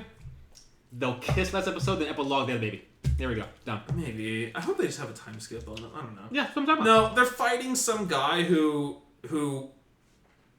kind of tropey has found a way to bring the demons in the real world. So now they don't have to go to the Soul Society world every time they have to fight it. And that's kind of where they're at. Great, cool. They find the main guy. What's the score so far? But the opening is actually still good. They didn't change it for the season. Cool. So thank God. Jesus Christ. Somehow, through some stretch of the imagination, I think this is a better show than Occultic 9. So I'm going to give it I agree with that. I'm going to give it a D+. Sure. I agree with that part, yeah. I want to go, you need a week of Occultic 9. And then let's just do our short speed round. Well, I only watched one. How many do you watch? I only watched 5, but I'm just going to speed round them. I only watched like half. Okay, let's go do mine first. My girlfriend is wife's dinner president season 2. Yeah. They start off season 1 really well with them like just getting down some dirt, but never really closing the deal. They live together, but they never really make any progressions regarding the relationship sexually. That's what they were fucking doing all season 1. I feel like season 2 is really tame in comparison. I feel like this season was more so Misumi. Oh God, you watched it? Yeah. I feel like this season was more so Misumi, the long-haired girl, getting closer to him than the main girl was getting closer. Which makes no sense, except unless they want to keep milking this shit. But I mean, it was like perverted moments with random girls this show because he just like would have like he would go went on a hang date out with every. He went on a date not with a one girl? date. He just he hung out with like every girl. Oh, well, went on a date with that other girl. Oh yeah, the one where he saw her butt in the dressing room. And then she tried to angle for a threesome. She's like, let's all go to the fucking hotel. She was like, thank you for the date. Now show me what it's really like to be in love. And she put a condom in her mouth. That would be great. The only real progression of the show though is Misumi like kind of like she's still standing her ground on the whole moral committee thing, but she's like, but you know, her methods are kind of. I guess hormones are natural. Yeah, so I mean, you know, okay. But don't do anything. I do like getting my breasts touched, so. So I mean, relationships are okay, but you shouldn't hold hands at school. That's too lewd. Except when like they're gonna watch these two students get down in the classroom, and they have to step in to stop it. Yeah. There's a good message in that show, but relationships are healthy. These are healthy feelings, but they've made no progression to the main part of this show, so I give it a C. Yeah, C's fine. Real quick, alright, so Bishoujo Yugi Unit Crane Game Girls Galaxy is a sequel to Crane Game Girls. So in the first season of Crane Game Girls, every episode is about them finding a new way of getting playing the crane game, playing the crane game and getting the thing, and like different techniques and whatever, who knows, and every time they do it, they shoot the beam up and destroy the meteor. Now they're an idol group, and there's no more crane games. They're just fighting the Earth Invasion idol group, who come from another planet, and so they do idol battles in space, which include lasers. More but crane games? Then there's no crane games, and then they go to Earth, and then they form a together idol unit, and then they're like, oh, we're popular, and then like the giant gorilla comes and like tries to take over the world, and they're like, we're gonna idol you away. It was really bad. Okay. But so at the end of every episode, for about a minute and a half, they go into crane game. They talk like real people talking about crane games, and it's probably the most interesting part of the show. Apparently, there are crane games you can play like on your phone or like on the computer. Yeah. And if you'll have like this is actually incredible, but it's really funny. It'll show a live camera feed of a real crane game. Fuck. And you'll play it at home with like credits, so you'll put money into like the website. And if you win something, it'll be delivered to you. Man, God, okay, that's funny. And so they talk about that for about 6 episodes, and I'm just sitting here like, this show's so bad, but I want to see like the ending because like they're gonna talk about this wank ass shit. This is stupid as fuck. I'll just give it a D. Oh wait, no, it was better than Occultic 9. D+. All right. Next up, Cheating Craft. You watched some of this. Oh yeah, Cheating Craft. So fun. This show Fun was the #1 biggest letdown. Like, well, okay, I didn't have high expectations for it, but I thought the premise in the first like 2-3 episodes were so good. Cool. And it just went. It's like, I love this girl, I want to impress her. And this other guy likes my female friend, and she's gonna punch her every time she sees him because fuck that guy. Is that as far as you got? Episode 8. What happened to episode 8? Oh, so you saw the whole like training montage where he's trying to like perfect his ability with his like dad's. Yeah, that's where I'm like, so fucking dumb. No thanks. So dumb. Yeah. And it's like after that, it just became like. Okay. It's like you found your dad. You found your dad though. That's the whole point. You found your dad. Yeah. Now are we even here? Because you don't think you find your dad. So. It was like the idea of them like using these funny techniques to cheat went out the window like 4 episodes in, and it just became like paper fire technique, waka waka waka, knock you out. I can cheat now. Like that's all it was. Yeah. And I'm like, holy shit! It's fucked up so bad. It could have been such a fantastic, fun, but it was awesome short, not. But it was not. C-. Yeah, C-. There was a couple more. Okay, yeah. There was also Mahou Shoujo Nante Moi Desu Kara Season 2. Again? They're literally a minute and a half. She's still in that swimsuit? Yes. Okay. They're 1.5 minute long episodes. Nothing happened. Cool. They found another magical girl, and her magical girl outfit is a Santa uniform. Awesome. So now we have Santa uniform, magical bathing suit, and whatever the other girl was wearing. I forget what it was. Funny suit. Who cares? What? Yeah. And so yeah, but And at the end of the show, like the last 2 episodes, they're at the ocean, and one of them starts getting like dragged under by like the Grudge Girl or something, and so she can finally you put her water powers to good use because they're at the ocean. She can save her life, but then they don't actually figure out who the Grudge Girl was. They just kind of like, okay, show's over. Match will grow next season. Don't worry about it. Yeah. So, but I mean, it's magical girls and cute girls doing cute things. So I'd give it a C+. God, it's a B. No, C+. There's Nobunaga. I watched about half of that before I dropped. It's only 3 minutes long. I just couldn't. It wasn't a fun show. I stuck around that long because they made a great reference to Naruto, and I just thought they were gonna keep making funny references. Never did. The only reference they made was So basically, it's Nobunaga. He's trying to take over the world, and everyone's super chibi. He. Sorry. Okay. And I never believed you. Wait, no, it is a she in this one. No. Nobunaga is the guy though. Oh. Yeah. Who's the girl? So he hires a ninja to like protect him and do like stealth ninja shit. Oh, okay. Cute stealth ninja shit. And then like when Nobunaga's like people meet her, it's like, why is there more of you? Can you make more of yourself? Keep doing that. And Transform's like, I'm not that kind of ninja. We don't all do that. Like that was like the only funny part about that show. But it tried to be funny. It was kind of cute, but it wasn't that great. What do you give it? I don't know. A C. Okay. All right, now for my last and favorite short of the season is Nazo Tokine. This is about a girl who works. She's like a receptionist. Oh, no, not a receptionist. She works at this corporate company, and randomly, just just randomly, where she's doing her work, the whole world changes around her, and this another Cube clone thing, more like a rap. I don't know what the fuck it is. Is like, hey, solve this riddle or you're gonna die. Mm-hmm. Well, he doesn't actually say that, but he's like, you'd better solve this riddle or bad things are going to happen. Spoiler, she never fails to solve the riddle, so we don't actually know what happens, but it doesn't matter. And so, just this writing or like things appear in front of her, and she has to like put it together somehow to like figure out an answer. And she does it about 4 or 5 times in the show, like 2 episodes. It takes about 2 episodes to finish each puzzle.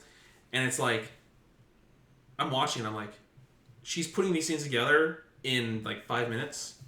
I'm like, none of this makes sense. But it's so gripping because they're such stupid puzzles that she's figuring out. And then when she beats it, she like some crystal comes out of her. She's like, oh! And then the bunny thing is like, haha, I need that. And then she goes about her day. But she's so confident about it every time. She's like, fuck yeah, I got this puzzle. I want to puzzle the shit out of this puzzle. All right, let's figure this out. And it'll be like a zodiac sign and like letters and colors and all that. She's like, I bet that letter corresponds to this animal. I got the puzzle though. Okay, I'm like, cool. But so, I actually liked it a lot. She MacGyver's It's better than how I'm making it sound. But it's hard for me to describe it. It's something you have to watch. We should watch like 1 episode, like 4 minutes long. But I like it. I give it a B. Okay. All right, so Do the wrap up now. let's wrap it up, guys. Was it favorite character, favorite show, best show? I forget Opening this ending? every time. Yeah. Yeah. What would you do first? Favorite character? Fuck. I Favorite character. There, most favorite character. Boy, shit. I don't know. Boy. Oh, this is easy. Well, we're doing favorite character or favorite male and female? Favorite character. All right. You I'll go first. because Yeah, you I'm go first. easy. Chitose from Girlish Number. Nobunaga from Drifters. Really? Yeah, he's great. Shit. Still don't know. I'm just gonna That's go a girl from ahead. Keijo, right, Moses? Boy, it's like I should just leave right now, right? I don't know. I'll probably say Dazai. I don't know. I can't think So of it. not That- off speech yet? No, I'm just kidding. Oh, that's a good one. Okay, this favorite show and best show. Well, my favorite show is easily Bungo Stray Dogs. Yeah. And the best show might actually just be Bungo Stray Dogs. Okay. That's fair. Sometimes it's the same. My favorite show easily is a Magical Girl Raising Project. Best show, probably Hibike. Okay. I think that the character and writing in that is phenomenal Cool. Keijo. for both. Yeah. And then openings and ending. My favorite ending by far is Dreamcatcher by Nana, which is the ending to Magical Girl Raising Project. Yeah. Opening is a little bit hard. I'm actually thinking about it still. The Uranite's opening is up there probably really strong pick. There's something I like a lot. Oh no. Song Gossip. March Comes In Like a Lion opening. Okay. My favorite opening. Moses. Favorite opening is probably Yuri Nice. It's a really good opening. Yeah. And my favorite ending is Flip Flappers. I love that ending. Opening is Yuri Nice. Ending is Miracle Waiting Project. So. That's a really. It was a really hard choice between that one and Flip Flappers. That's been a year of anime. Yeah, you like that shit a lot more than me. We'll go into the whole year as more when we do our random curiosity. Beefathon? Beefathon, yeah. But for now, this season again. The one with the little girl who's in the military seems like be really cool. That's a new studio, isn't it? I don't know. I already saw the first episode and it's something. But yeah, it's by a studio called Nut. They only done that. That's right. Nut. Studio Nut. Yeah. It's its only show. I just care about Pain Stocking this year. I don't give a fuck about anything else. Wait, what? Pain Stocking coming back. Did they confirm this season? No, this year. Oh yeah. I was like, what the What the fuck are we doing? Yeah. Okay. Did they confirm this year? I think they confirmed this year. I want to watch that so bad. Yes, it'd be so fucking cool. I mean, this season... And they were getting Titan sometime this season. We're getting Titan in spring. Spring. Yeah, spring, thank I don't know God. what that show's going to be. What, Titan? Yeah, I don't know what that show's going to be. So, I mean, I've read the manga. It's been 3 years. I read the manga and I can't wait because I know season... No, it's been 4 years. No, it started in 2013. Oh, shit. 4 years. Yeah, it's been 4 years. So what I'm kind of hoping that they'll do is because they announced with Attack on Titan sometime last year around summer they were 75% done with the show. So and the manga's wrapping up. Honestly, the manga's it can't go on. Did they get to the basement yet? Yeah, they did. Okay. They just got to the basement like 3 months ago. Cool. So yeah, I hope next season's gonna be really good. I can't wait for it. Is there anything that's gonna happen? Next season's gonna be really good. All right. But I'm waiting for Blue Exorcist. Blue Exorcist, I've been waiting for this show for fucking ever. Yeah. Yes. I Yes. just can't Correct. wait to watch man. it. You wait. Yeah.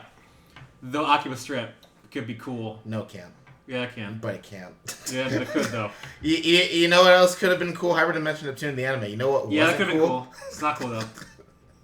In any regard, in any media ever. Wait, what's happening this season? Is there anything good? Except the hentai. Nothing's really happening this season.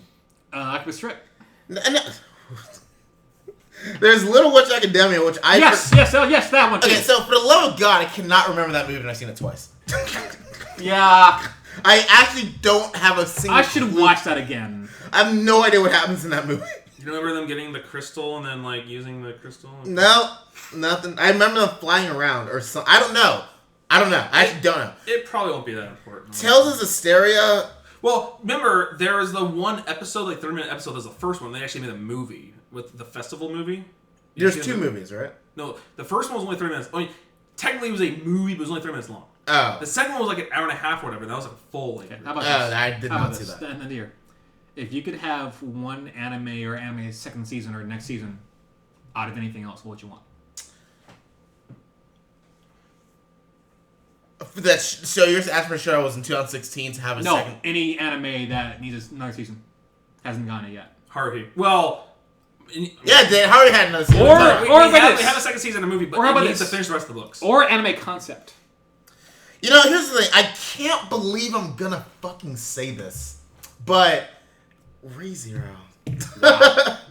I really want another season. Yeah. I mean, I was the biggest advocate of how much I did not like Re:Zero, and I'll still say it. I actually hate the beginning of Re:Zero, but after the selection, that show just takes the fuck off, and it does a really good job. I would like it more of that, but I mean, to answer Mike's question, I want them to finish the rest of the fucking Haruhi books. I want Kyoto to do to Haruhi what Shaft did to Monogatari. I want them to just do all the fucking books, every single one. My anime dream that'll never happen ever. My anime dream is Harry Potter anime.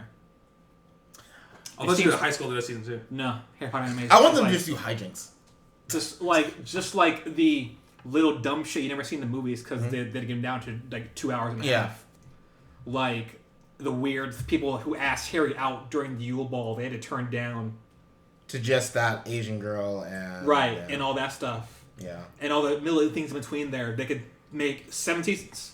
of Harry Potter. They really could, and I would welcome a Harry Potter. And you see how now and then, like, Jaylee's posts that Harry Potter anime picture of all their right, anime. like every fucking year. Perfect. Perfect. Yeah. Yeah. I would have a hard time watching that show if they didn't all have British accents like they do in the movie. A British Japanese accent? No, British accent. I know, but I mean, like, what you would want it. I just want them to speak English with a British accent. Oh, okay. I want Japanese. I don't think I want that show in Japanese. I wouldn't mind it. But yeah, all spells in Japanese, expecto petroleum dust. Oh, God. Ah, yes. Ito's Krillus in there. That would be one of mine. That's my absolute dream. Yeah, I wouldn't say Razio is my dream, but light novels, I feel, maybe I'm wrong, maybe I don't watch enough light novels, anime that turns light when I'll say this, but I feel like they don't get continuations very often. Maybe I'm wrong, but I just feel that way. But I feel like Re:Zero may not come back. I mean, No Game, No Life didn't come back. And That's weird. I actually don't think it's coming back. That's weird. We should add that by now.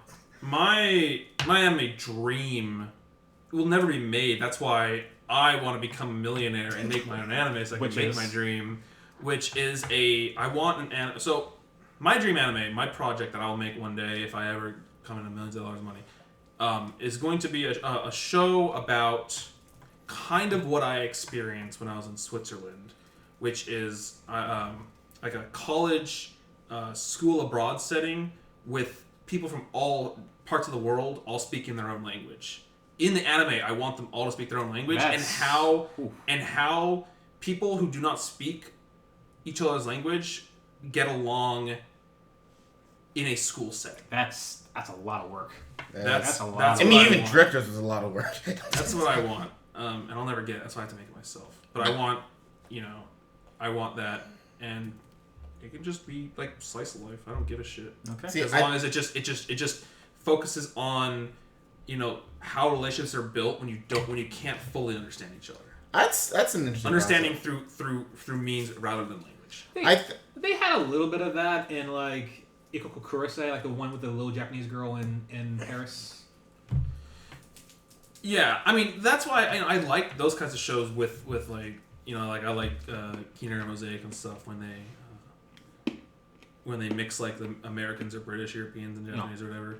The problem is like they have to keep getting Japanese voice actors to do people speaking English, and it annoys the shit out of me. Or they're speaking French in the anime, but it's actually Japanese.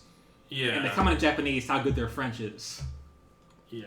Wait. So I'll never get what I want. No. So there's this anime. Is it kind of like Gate, how they're speaking other languages, but they're actually speaking Japanese? Yes. Okay. Like on that show, like, she's speaking French, but it's Japanese. Yeah. Okay. And she comments some Japanese, like what the French is. Okay. I get what you mean. I mean, I guess like we're talking about dream. My dream is to be to finish D Gray Man, because I mean, I know we got a sequel, but they did like 5 volumes and 13 episodes, and they're caught up, and that took like 8 years. We're never finishing D Gray Man. I feel like Harry Potter anime could be the actual best anime ever made. If they do it right, and J.K. Rowling wants to do it, all J.K. Rowling has to do is ask for it. If you can convince J.K. Rowling to ask, they'll do it. Anyone will do what J.K. Rowling wants. I would literally put it above Monica's best anime of all time, if done right. What studio you want to do it? PA Works. Be good. I want Shaft and running that shit. That's like I can't deal with that. What about Trigger, man? Don't you want Trigger? No, man, not Trigger. PA That Works should be janky as fuck. Or Full Table. I think Full Table they might not be able to do it. I'd want to give it to Kyoto, just Kyoto? because Kyoto is able to capture that those slice of life elements of like the Harry Potter. Talking about like the little things, the side things, so well. Maybe. And so I think they would be able to put that to great effect. I'll give anything to UFO Table. But PA Works made Hatsuki Roha, so True. PA Works is also they got it in them. Also very good. Don't you mean Dean? Let's wrap this up. Boy, do we want our Harry Potters to be pancakes? All right. Well, everyone, thanks for listening. Once again, that was fall 2016, and here's to going into 2017. We'll do the Random Curiosity. Well, is it up? Go check if that's up yet. What? RandomC.net. Comparison cast soon. Random what? RandomC.net. Anyways. You do it right now. Welcome to this extra 3-hour edition. Oh yeah. No, we usually just do that. Best over, anime 2016. over Skype. Fuck is up. It looks like it's up. Fuck, it's up. Okay. You gotta do this shit though. Another time. All right. We'll see you guys later. Bye bye. Right now, close it now. We can't get tempted.